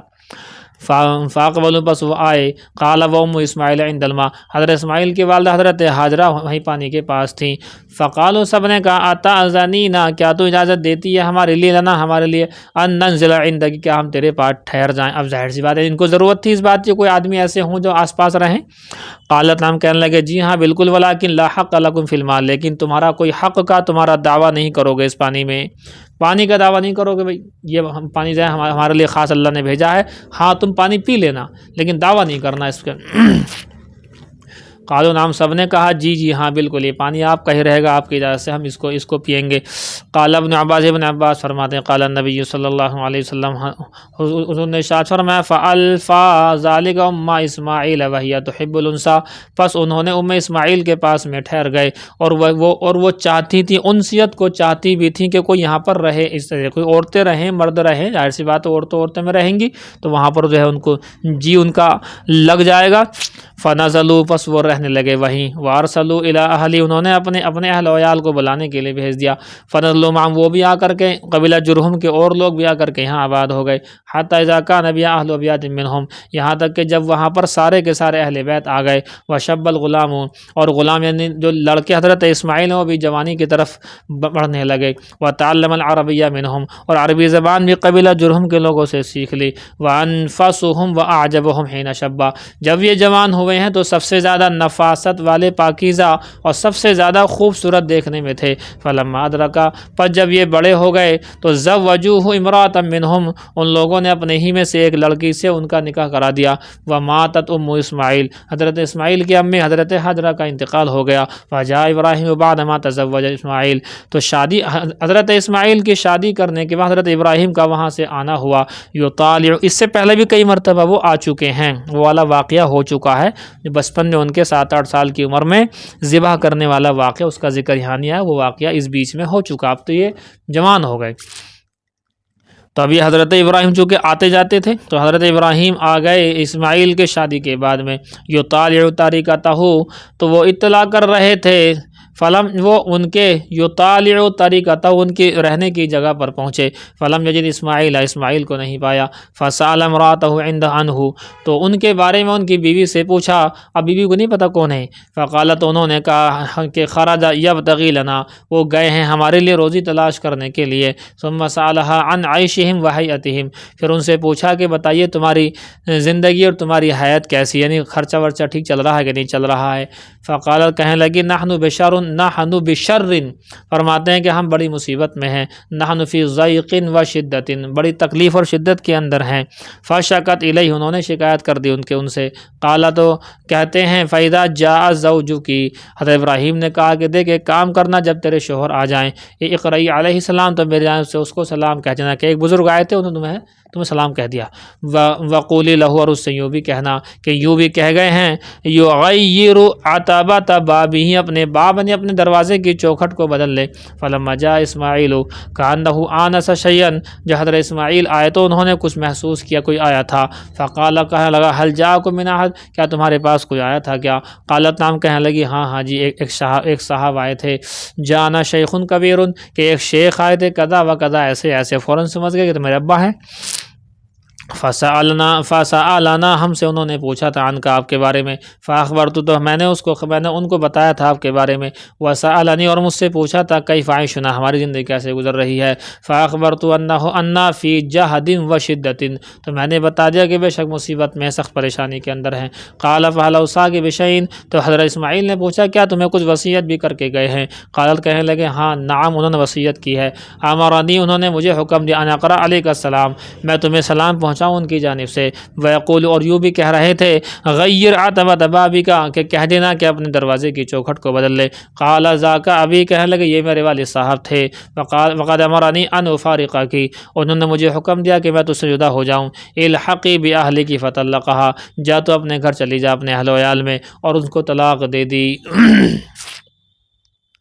وتزوج منهم امرأة اخرى، دوسری عورت سے شادی کر لی. فلبث عنهم ابراہیم ما شاء اللہ، حضرت ابراہیم ان کے پاس سے ٹھہرے رہے، ان کے پاس سے دور رہے جب تک اللہ نے چاہا. ثم اتاهم بعد، پھر ایک مرتبہ پھر آ گئے. فلم یجدوا، حضرت اسماعیل کو نہیں پایا. فدخل علی امرأة، جو ہے حضرت اسماعیل کی بیوی کے پاس پہنچے. فسألها عنہ، ان کے بارے میں معلوم کیا. فقال، اس نے یہی کہا، خرج یبتغی لنا، کہ وہ گئے ہیں روزی تلاش کرنے کے لیے ہمارے لیے. قال کیف انتم، کہ تمہارے حال کیسے ہیں. وسألها عن عیشهم وحیتهم، ان کی زندگی ان کی حیات کے بارے میں سوال کیا. فقالت، تو اس بیوی نے کہا، نحن بخیر وسعۃ، ہم بڑے خیر اور وسعت کے اندر ہیں، اللہ کا شکر ہے. حالانکہ تھے نہیں وسعت، لیکن اللہ کا شکر ہے. واسنت علی اللہ، اللہ کی ثنا کی تعریف کی اس نے. فقال ما طعامکم، تو انہوں نے پوچھا کہ تمہارے کھانے کی چیزیں کیا ہیں. قال اللحم، کے گوشت کھاتے ہیں. قال فما شرابکم، کہ تمہاری پینے کی چیز کیا ہے. قال، کہنے لگی الماء، کے پانی پیتے ہیں. قال اللہم بارک لهم فی اللحم والماء، اللہ سے دعا کی، حضرت ابراہیم نے دعا کی، اے اللہ برکت دے ان کے لیے پانی اور گوشت کے اندر. قال نبی صلی اللہ علیہ وسلم، حضور نے ارشاد فرمایا، ولم یکن لهم یومئذ حب، ان کے پاس میں غلہ نہیں تھا ان دنوں. اگر ہوتا، ولو کان لهم دعا لهم، ولو کان لهم دعا، اور اگر ہوتا تو دعا لهم فیہ، تو حضرت ابراہیم اس غلے کے اندر برکت کی دعا کیا کرتے. قال، فرماتے، فہما لا یخلو علیہما احد بغیر مکہ الا لم یوافقہ، کہ وہ دونوں کی دونوں چیزیں کبھی بھی مکہ کے علاوہ ایسا نہیں ہوتا ہے کہ وہ چیز مکہ میں نہ ملے. یعنی یہ دو چیزیں ہیں نا، گوشت اور پانی، یہ دو چیزیں مکہ اس سے کبھی خالی نہیں ہوتا ہے. قال فاذا جاء زوجک، جب تو کہا، حضرت ابراہیم نے کہا کہ بیٹی جب تمہارے شوہر آ جائیں تو فقری علیہ السلام، ان کو سلام پہنچا دینا میرا. واموری، اور انہیں حکم کر دینا، یثبت عتبۃ بابی، اپنے دروازے کی چوکھٹ کو باقی رکھیں، ثابت رکھیں. فلما جاء اسماعیل، حضرت اسماعیل جب آ گئے. قال هل اتاکم من احد، کیا تمہارے پاس کوئی آیا تھا کیا. قالت نعم، کہنے لگی ہاں جی آئے تھے. اتانا شیخ، ایک شیخ آئے تھے، بزرگ آئے تھے. حسن الحیتی، اور بہت اچھی حیت کے تھے. واسنت علیہ، اور ابا کی انہوں نے تعریف کی. فسألنی، اور مجھ سے سوال کیا تھا انہوں نے، عن کا تمہارے بارے میں. فاخبرت، میں نے ان کو بتا دیا تھا. فسألنی کیف عیشنا، پھر مجھ سے پوچھا تھا کہ تمہاری زندگی کیسے گزر رہی ہے. فاخبرت انا بخیر، تو میں نے انہیں بتایا کہ میں خیر کے ساتھ ہوں، بہت اچھی ہوں. قال فاوصاکی بشیء، ابا نے کیا تم سے کوئی وصیت بھی کی تھی. قالت، کہنے لگی ہاں ایک وصیت کر کے گئے ہیں. ویقرؤ علیک السلام، وہ تمہیں سلام پہنچا کر کے گئے ہیں. ویامرک ان تثبت عتبۃ بابک، اور یوں بھی کہہ رہے تھے، وہ حکم دے رہے تھے آپ کو کہ اپنے دروازے کی چوکھٹ کو ثابت رکھیں، باقی رکھیں. قال، حضرت اسماعیل نے کہا، ذاک ابھی، وہ میرے ابا تھے. وانت العتبہ، اور تو ہی وہ چوکھٹ ہے. امرنی ان امسکا کی، اور مجھے حکم دیا ہے میرے ابا نے کہ میں تجھے روک کر کے رکھوں. ثم لبث عنہ ما شاء اللہ، پھر وہ ٹھہرے رہے جب تک اللہ نے چاہا. ثم جاء بعد ذلك، پھر اس کے بعد پھر آئے. واسماعیل یبری نبلا لہ، اور اسی بیچ میں حضرت اسماعیل اپنے تیر کو درست کر رہے تھے. تحت دوحۃ، ایک درخت کے نیچے. قریبا من زمزم، جو کہ زمزم کے قریب تھا. فلما رآہ، جب دیکھا انہوں نے. قام علیہ، جب ابا کو آتے ہوئے دیکھ، اب کی بار مل گئے ابا کو آتے ہوئے دیکھا. قام علیہ، تو اٹھ کر کے ایسے آگے بڑھے. فصنع کما یصنع الوالد بالولد والولد بالوالد، اور ایسا کیا، ایسا ادب کیا جیسا کہ باپ بیٹے کے ساتھ، اور باپ بیٹے کے بیٹا باپ کے ساتھ کیا کرتا ہے، یعنی ادب، دونوں نے ادب کے ساتھ نے ملے. ثم قال یا اسماعیل، پھر کہا کہ اے اسماعیل، ان اللہ امرنی بامر، بے شک اللہ پاک نے مجھے ایک کام کا حکم دیا ہے. قال فاصنع ما امرک ربک، اے ابا جو حکم دیا وہ کر گزرو، بتاؤ تو کیا ہے. قال وتعینی، کیا تم میری مدد کرو گے. قال ابا کیسی بات کرتے ہو. واعینک، میں آپ کی مدد کروں گا بالکل. قال، فرمایا فإن اللہ امرنی ان ابنی ہاہنا بیتا، بے شک اللہ پاک نے مجھے حکم دیا کہ میں یہاں پر بناؤں ایک گھر. واشار الی اکمۃ مرتفعۃ علی ما حولها، اور اشارہ کیا ایسی اونچی اٹھی ہوئی ٹیلے کی طرف، جو کہ وہی کعبہ تھا اس ٹائم کا، کہ جو کہ اس کے ارد گرد ہے. قال فعند ذلك، اسی وقت میں رفع القواعد من البیت، بیت اللہ کی بنیادوں کو دونوں نے اٹھا بٹھایا فجعل اسماعیل یاتی بالحجارۃ،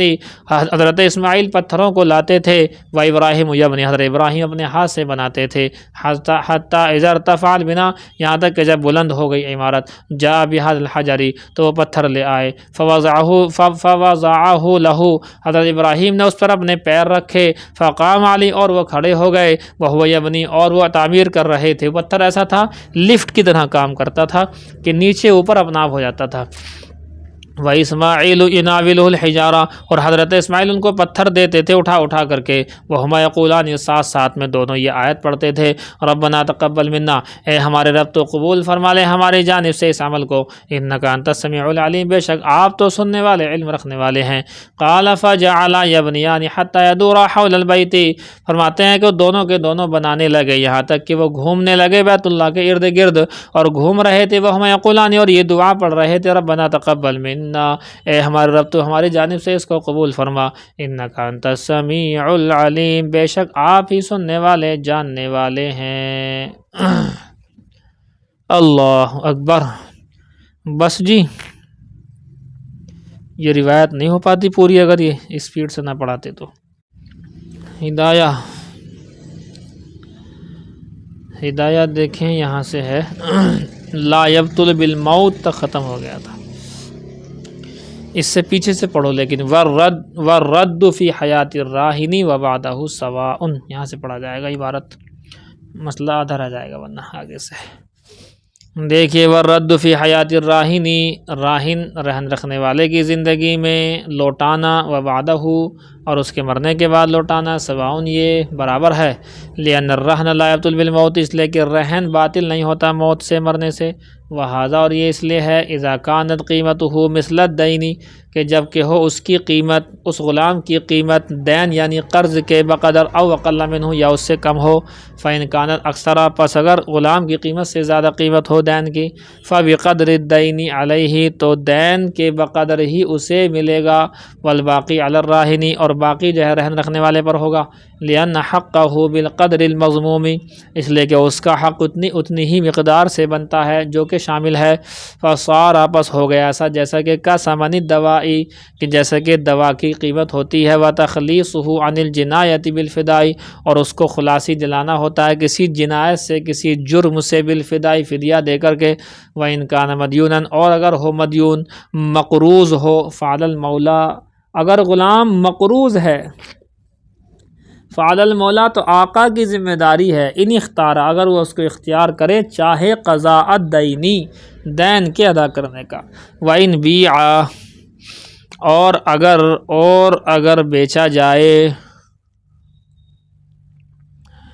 وإن بیع، اور اگر بیچ دیا جائے غلام کو، تو بدأ بالجعل، جعل تو انعام سے شروع کیا جائے گا، سب سے پہلے اس کا انعام دیا جائے گا جو لے کر کے آیا ہے، والباقی للغرماء، اور باقی جو بچے گا دوسرے قرض داروں کے لیے ہوگا، لأنہ مؤنۃ الملک، اس لیے کہ یہ ملکیت کا بوجھ ہے۔ اچھا جی، والملک فیہ، اور ملکیت اس کے اندر کالموقوفی، موقوف کی طرح سے ہے، فتجب، پس واجب ہوگا، علی من یستقر لہ، اس شخص کے اوپر واجب ہو جائے گا جس کے لیے وہ ثابت ہوتا ہے، ٹھہرا ہوا ہوتا ہے، وإن کان جانیا، اور اگر جنایت کرنے والا ہو، فعلی المولا، تو مولا پر، آقا پر، ان اختارا، آقا پر ہے، ان اختار الفداء، اگر وہ اختیار کرے، پسند کرے فدیہ دینے کو، لعود المنفعت الیہ، منفعت کے اس کی طرف لوٹنے کی وجہ سے، وعلی الاولیاء، اور اولیاء پر، ان اختار الدفع لعودها الیہم، اگر اختیار کرے ادا کرنے کو، ان کے اس غلام کے ان کی طرف لوٹنے کی وجہ سے، منفعت کے ان کی طرف لوٹنے کی وجہ سے، وإن کان موہوبا، اور اگر ہبہ کیا گیا غلام ہے، فعلی الموہوب لہ، تو ہبہ اس شخص پر ہے جس کے لیے ہبہ کیا گیا ہے، وإن رجع الواہب فی ہبتہ، اور اگر رجوع کر لے ہبہ کرنے والا اپنے ہبہ کو، بعد الرد، لوٹانے کے بعد، لأن المنفعت، اس لیے کہ منفعت، للواہب، ہبہ کرنے والے کے لیے ہے، ما حصلت، جو کہ حاصل ہوئی ہے، بالرد، لوٹانے سے، بل بترک الموہوب لہ، بلکہ اس شخص کے چھوڑنے سے جس کے لیے ہبہ کیا گیا ہے، التصرف فیہ، تصرف اس کے اندر، بعد الرد، لوٹانے کے بعد میں، وَإِنْ كَانَ لِصَبِيٍّ اور اگر ہو وہ کسی بچے کا فَالْجُعْلُ فِي مَالِهِ تو انعام بھی اسی کے مال سے ہوگا لِأَنَّهُ مُؤْنَةُ مِلْكِ اس لیے کہ اس کی ملکیت ہی کا بوجھ ہے وَإِنْ رَدَّهُ اور اگر لوٹا دیا اس کو وَوَصِيُّهُ اور اس کا وصی ہے اور اگر لوٹا دیا اس کو اس کے وصی نے فَلَا جُعْلَ لَهُ تو اس کے اوپر کوئی انعام نہیں ہوگا لِأَنَّهُ هُوَ الَّذِي اس لیے کہ وہ وہی ہے يَتَوَلَّى الرَّدَّ فِيهِ کہ جو ذمہ دار بنا ہے اس میں لوٹانے کا۔ یہ پورا ہو گیا تمہارا باب۔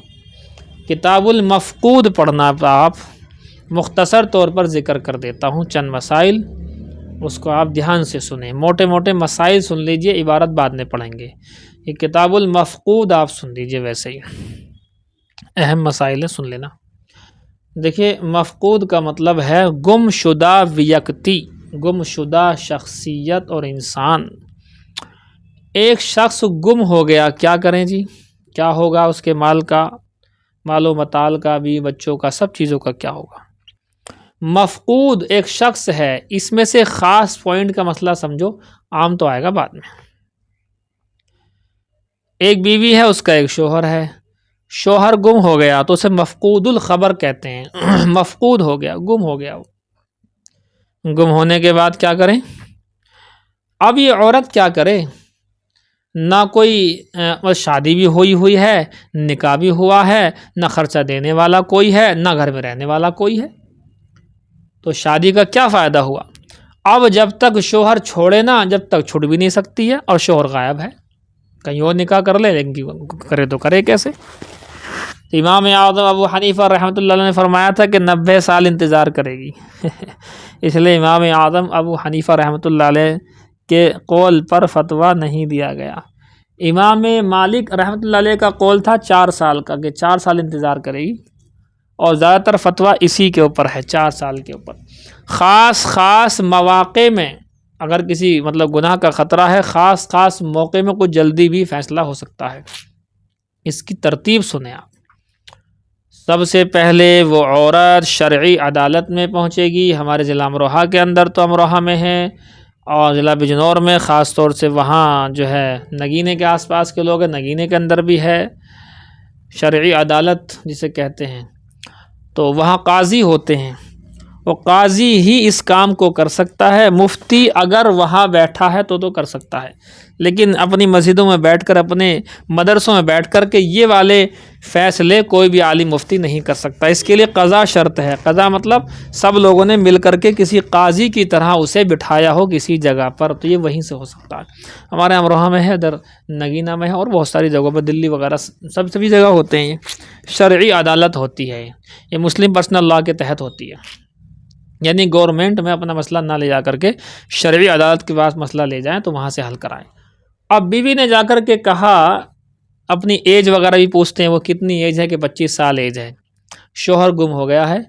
اور معلوم نہیں، فون بھی بند ہے، ساری چیزیں، اور 1 سال یا 10 مہینے یا 5 مہینے یا 2 مہینے ہو چکے ہیں ڈھونڈتے لیکن کوئی اتا پتہ نہیں ہے۔ اب کیا کیا جائے؟ تو سب سے پہلے یہ مقدمہ لکھا جائے گا وہاں شرعی عدالت کے اندر۔ شرعی عدالت میں مقدمہ دائر ہو گیا کہ ان کے شوہر غائب ہیں، تو پہلی کوشش تو ان کی یہ ہوتی ہے کہ ڈھونڈا جائے۔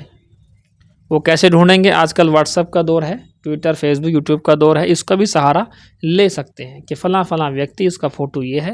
اور یہ گم ہو گیا ہے، اس سے اپیل کرتے ہیں ہم وہ یہاں آ جائے۔ پہلے اخبار کا ذریعہ تھا، تو اخبار اب بھی اخبار کا ذریعہ ہے، تو اخبار میں فوٹو دے دیا کہ کہیں اگر یہ ملے آدمی، اس سے اخبار سے زیادہ اثر جو ہے واٹس ایپ وغیرہ کا، یوٹیوب وغیرہ کا ہو جاتا ہے آج کل۔ اخبار چونکہ کم لوگ پڑھتے ہیں، یوٹیوب وغیرہ لوگ زیادہ دیکھتے ہیں، تو بہرحال اس طرح سے جو ہے گم ہونے کی اپیل کی جا سکتی ہے کہ جہاں بھی ہو اپنے گھر پہنچو، آپ کے بچے پریشان ہیں، ہم لوگ بھی پریشان ہیں،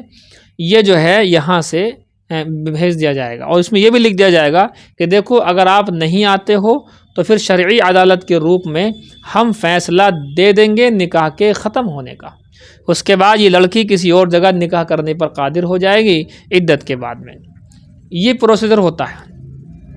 اب یہاں سے شرعی عدالت سے پرچہ چھاپ دیا گیا، اخبار میں دے دیا گیا، واٹس ایپ پر لکھ دیا گیا، فوٹو وغیرہ لگا دیا گیا، اور یوٹیوب وغیرہ، ٹویٹر، فیس بک وغیرہ پر دے دیا گیا، سب لوگوں نے اسے دیکھ لیا، کوئی خبر نہیں آ رہی، یا خبر آ گئی، پتہ لگ گیا فلاں جگہ ہے، اس نے کہا کہ جی میں رک کے آؤں گا، تو اب یہ کچھ نہیں کر سکتے، اس کی بیوی سے کہہ دیں کہ بھائی انتظار ہی کرو، آپ کا شوہر زندہ تو ہے کہیں نہ کہیں، زندہ ہے، آئے گا جب بھی آئے گا۔ اس نے خبر کر دیا، فون بھی کر دیا، اس نے ویڈیو کال کر کے ہم نے اسے دیکھ بھی لیا، وہی ہے۔ اسے کہا جائے گا بھی اپنے بچوں کے ساتھ کیوں ظلم کر رہا ہو، آپ آؤ یا اپنے بچوں کو وہاں بلاؤ جہاں بھی ہو۔ بہرحال مسئلہ حل ہو گیا تو ہو گیا، نہیں حل ہوتا ہے پھر کیا کریں؟ مان لیجئے خبر نہیں لگ رہی، اخبار میں کوئی ڈیٹیل نہیں آئی، کچھ انعام بھی رکھ دیا، 10,000 20,000 روپے انعام دیے جائیں گے اس شخص کو جو آدمی ہمیں اس کی خبر کرے، جو بتائے، جو ہمیں اس تک پہنچا دے۔ 10,000 20,000 پر جو بھی رکھ سکتے ہیں، جیسا بھی انعام بھی رکھ دیا۔ اب انعام کے لالچ میں کچھ لوگ جو ہے کوشش کر لیتے، ورنہ فری فنڈ میں کون کوشش کرتا۔ سارے ہتھ کنڈے اپنا لیے شرعی عدالت نے، فیس بک، ٹویٹر، یوٹیوب وغیرہ، اخبار وغیرہ سب جگہ خبر رشتہ داروں میں سب جگہ پہنچا دی۔ اب 1 سال اور گزر گیا، سب جگہ سے کوئی خبر نہیں، پتہ نہیں مر گیا زندہ ہے کیا ہے، کچھ نہیں پتہ لگ رہا۔ کیا کریں پھر؟ کہتے وہ عورت اب آئے گی اور آ کر کے بتائے گی کہ جی اتنے ٹائم ہو گیا ہے، اب آپ یہ بتائیے میں کتنے دن تک اور کروں انتظار۔ تو اگر قاضی صاحب کو لگے گا کہ نہیں ابھی ٹائم کم ہوا ہے، ابھی 1 سال ہی ہوا ہے، ہو سکتا وہ آ جائے، تو 1 سال کی مہلت اور دے دے گا۔ قاضی 4 سال تک کی مہلت دے سکتا ہے نا، 4 سال تک کی مہلت دے سکتا ہے، یعنی 4 سال تک کے انتظار کرنے کے لیے بھی کہہ سکتا ہے۔ لیکن جب یہ دیکھے گا کہ مقدمہ کرنے جب آئی تھی 2 سال تو جب ہو گئے تھے، اب 1 سال یہ کھنچ گیا، تو ٹائم زیادہ گزر چکا ہے، اور عورت اس طرح سے نہیں رہ سکتی ہے، بچوں کا خرچہ ہے، ساری چیزیں ہیں۔ تو اب شوہر کہے گا کہ بھئی اتنے ٹائم تک، چند مہینے کا ٹائم دے رہے ہیں ہم آپ کو، اتنا انتظار اور کر لینا، اگر نہیں آتا ہے تو ہمارے پاس آ جانا، آنے کے بعد ہم یہاں سے آپ کا فیصلہ کر دیں گے، نکاح فسخ کر دیں گے، پھر عدت گزرے گی۔ مان لیجیے 6 مہینے کا ٹائم دیا، اور انتظار کر لو، 6 مہینے اور انتظار کر لیا، عورت پھر پہنچ گئی کہ جی 6 مہینے کے لیے کہا تھا، وہ ہم نے انتظار کر لیا ہے کہ اچھا۔ اب انتظار ہونے کے بعد میں یہاں سے قاضی لکھے گا تمام گواہوں کی موجودگی میں ہم نے یہ پروسیجر اپنایا ہے، اور ایسے ایسے ہم نے ڈھونڈا، ہم نے کوشش کی، آدمیوں نے بھی ڈھونڈا، سب جگہ واٹس ایپ، ٹویٹر، فیس بک ہو گیا، سب جگہ اخباروں میں دے دیا گیا، جہاں جہاں تک ہمیں معلومات تھی سارے ہندوستان کے اندر خبر پہنچا دی گئی، سعودی عرب جتنے فون کانٹیکٹ تھے، گروپس تھے، ان کے اندر ڈال دیا گیا فوٹو وغیرہ، لیکن کہیں سے کوئی اطلاع نہیں ہے۔ لہٰذا اب ہم شرعی عدالت کے قاضی یہ فیصلہ کرتے ہیں کہ اب ان کے شوہر کے مردہ ہونے کا فیصلہ کیا جائے گا، موت کا فیصلہ کیا جائے گا، چاہے وہ کہیں پر ہو زندہ۔ اب مردہ ہونے کا فیصلہ کرتے ہیں، اور عورت کو حکم کرتے ہیں کہ تمہارا شوہر مر چکا ہے، اب عدت وفات گزارو آج سے، اب 4 مہینے 10 دن 130 دن یعنی عدت وفات گزرے گی، اور عدت وفات گزرنے کے بعد پھر وہ عورت آئے گی جو کیا کریں اب کہیں اور نکاح کر سکتے ہو، وہ عورت آزاد ہو گئی۔ اب نکاح کر لیا، گھر والوں نے نکاح ڈھونڈا، کہیں رشتہ نکاح ہو گیا، کر دیا، رہ رہے تھے، 2 سال ہو گئے، 1 سال ہو گئے، 3 سال ہو گئے، 4 سال ہو گئے، زندگی گزر رہی تھی صحیح۔ اب اتفاقاً وہ شخص آ گیا، یہ ہے اسے کہتے ہیں کہانی میں ٹویسٹ یہاں آتا ہے کہ اب یہ ہے وہ آ گیا جس کی بیوی تھی اصل۔ اب آنے کے بعد میں اس نے گھر آیا تو سب حیران، ارے بھائی یہ کون آ گئی، یہ تو ہمارا ہی آدمی ہے، اور اس کی بیوی کا تو نکاح فلاں جگہ ہو گیا، اب کیا کریں؟ کیا بیوی اسے دی جائے گی یا جس کی ہے اسی کے پاس رہے گی؟ جواب یہ ہے کہ سارے قاضی کے فیصلے غلط ثابت ہو گئے، جو اب تک ہوا کوئی گناہ نہیں ہوا، کچھ قاضی کے فیصلے سے اگر یہ سب کیا ہے تو کوئی مطلب ویسے گناہ والی بات تو کچھ ہے نہیں، لیکن یہ ہے کہ اب اس کے آنے کے بعد وہ بیوی اس کے پاس نہیں رہ سکتی۔ ہاں یہی کہہ دے چلو اب میں چھوڑ رہا ہوں، اب عدت گزار لے گی، اب اسی کے پاس رہ لے گی، یہ خود ہی اگر چھوڑ دیتا ہے اور پھر بھی عدت گزرے گی، عدت کے بعد دوبارہ نکاح ہوگا، جس کے پاس رہ رہی ہے تو رہ سکتی ہے، لیکن یوں کہے کہ مجھے میری بیوی چاہیے ہر حال میں، تو لہٰذا وہ بیوی اس کو واپس دلائی جائے گی۔ شرعی عدالت کا فیصلہ آئے گا کہ اب وہ ہمارا فیصلہ کل عدم ہے، اس کا کوئی اعتبار نہیں، چونکہ آدمی زندہ ہے، فیصلہ ہم نے یہ کیا لیکن زندہ ہے وہ آدمی، اس میں گناہ گار نہیں ہونا کوئی۔ اب وہ بتائے گا میرے حالات یہ تھے، مجھے وہاں پر جیل میں ڈال دیا، مجھے یہاں بند کر دیا، مجھے جو ہے مارا گیا، پیٹا گیا، میں بے ہوش رہا، مجھے انجیکشن لگایا گیا، یہ کیا وہ کیا، سارے ہوتا ہے ایسا بہت سی مرتبہ، تو لہٰذا بیوی اگر وہ کہے گا تو اسی کو دلائی جائے گی، اور بیوی کو آنا پڑے گا اس کے پاس۔ یہ ہے جی کنڈیشن، آپ نے مسئلہ سن لیا، یہ جو ہے آپ ذہن میں رکھیں، یہ حالات پیش آ رہے ہیں، میرے پاس کئی لوگ آتے ہیں گاؤں کے بھی آتے ہیں، باہر کے بھی آتے ہیں۔ تو یہ جو میں نے بتایا آپ کو پروسیزر، اس کو خالی روک دینا اس والی بات کو۔ لاسٹ والی بات تو خاص موقع کی ہے کہ شوہر واپس آ جائے تب وہ دقتیں آئیں گی، اس کو چھوڑ دو، فی الحال وہیں تک رکھو جب اس کے مرنے کا فیصلہ کر دیا اور نہ کبھی وہ آیا نہ کبھی وہ دیکھا گیا، لہذا اسی کے ساتھ رہتی رہے گی، زندگی اسی کے ساتھ ایسے ہی اس کی مطلب مکمل ہو جائے گی۔ سمجھ میں آئی جی بات؟ یہ ہے، لیکن یہ فیصلے شرعی عدالت کے بغیر نہیں ہوتے ہیں۔ میں بھی یہاں سے فیصلے نہیں کر سکتا ہوں، میں بھی ہاں کر لیتا اگر میں وہاں جا کے بیٹھ جاؤں۔ اگر شرعی عدالت میں جا کر کے بیٹھ جاؤں گا تو فیصلہ کر دوں گا، بالکل جو پڑھائی میری ہے وہ وہی پڑھائی ہے، اس میں کوئی دقت نہیں ہے۔ لیکن وہاں بیٹھے بغیر جو جس جگہ پر شرعی عدالتیں ہیں اس کے عہدے پر بیٹھے بغیر میں یہ فیصلہ نہیں کر سکتا ہوں۔ یہ ہے جی بات، سمجھے جی بات؟ یہ ہے کتاب المفقود، اس میں بہت سارے مسئلے آئیں گے نیچے، میں نے اس کا ایک حصہ آپ کو بتا دیا ہے۔ ایک حصہ یہ ہے کہ شوہر بیوی کے مسئلے میں شوہر گم ہو جائے تو کیا کرے۔ تو پہلی بات یہ ہے کہ وہ جا کر کے مقدمہ کرے گی شرعی عدالت کے اندر، وہاں سے ڈھونڈنے کی کوشش کی جائے گی، ٹائم دیا جائے گا عورت کو، کافی کوشش، اتنی کوشش کی جائے گی کہ سب تھک جائیں، کوئی امید نہ رہے، ساری امیدیں ختم ہو گئیں۔ اب جو ہے اس کو قاضی صاحب وہاں سے اس کا نکاح فسخ کریں گے اور کہہ دیں گے کہ بھئی یہ موت کا حکم ہم جو ہے اس پر دیتے ہیں، اور عدت کا فیصلہ کر دیں گے۔ عدت کے بعد میں کسی اور سے نکاح ہو جائے گا اور زندگی اس کی گزرنی شروع ہو جائے گی۔ اسلام ایسا نہیں ہے کہ کسی عورت کو اس طرح سے ظلم و زیادتی کرے، وہ نہیں ہے جو چلتا ہے ہندوؤں کے اندر جو ہے 7 جنموں کا بندھن، پتہ نہیں کیا کیا چلتا ہے، وہ سب ویسی باتیں اوٹ پٹانگ۔ نکاح ایک کانٹریکٹ ہے، میاں بیوی کے درمیان ایک کانٹریکٹ ہے، یہ کانٹریکٹ ٹوٹ بھی سکتا ہے، اور ان کے ہاں جو ہے نکاح کا کانسیپٹ وہ کانٹریکٹ کا نہیں ہے، کانٹریکٹ کا نہیں ہے، ساتھ مطلب جو ہے کہ ساتھ کیا بولتے ہیں، جنم و جنم کا ساتھ ہے، زبردستی جنم و جنم کا ساتھ ہے، مرنے کے بعد دوبارہ آنا ہے نہیں، اور جو ہے جنم کا ساتھ ہے، زبردستی کی بات ہے۔ ہاں ہمارے یہاں ہے جنم کا ساتھ، اگر دونوں کے دونوں جنتی ہیں، میاں بیوی دونوں کے دونوں ہیں جنتی، تو جنتی ہونے کے بعد یہ جائیں گے جنت میں، اور وہاں جنم کا ساتھ ہو گیا، یعنی دونوں جنت میں جائیں گے تو وہاں تو ہمیشہ رہیں گے، تو جنم تو نہیں ہو رہا، واپسی تو نہیں آ رہے، لیکن ہمیشہ کا ساتھ ہے، تو یہ تو کہہ سکتے ہیں۔ لیکن بہرحال ان کا والا معاملہ خراب ہے۔ ایک صاحب نے کہی یہ والی بات، غیر مسلم نے،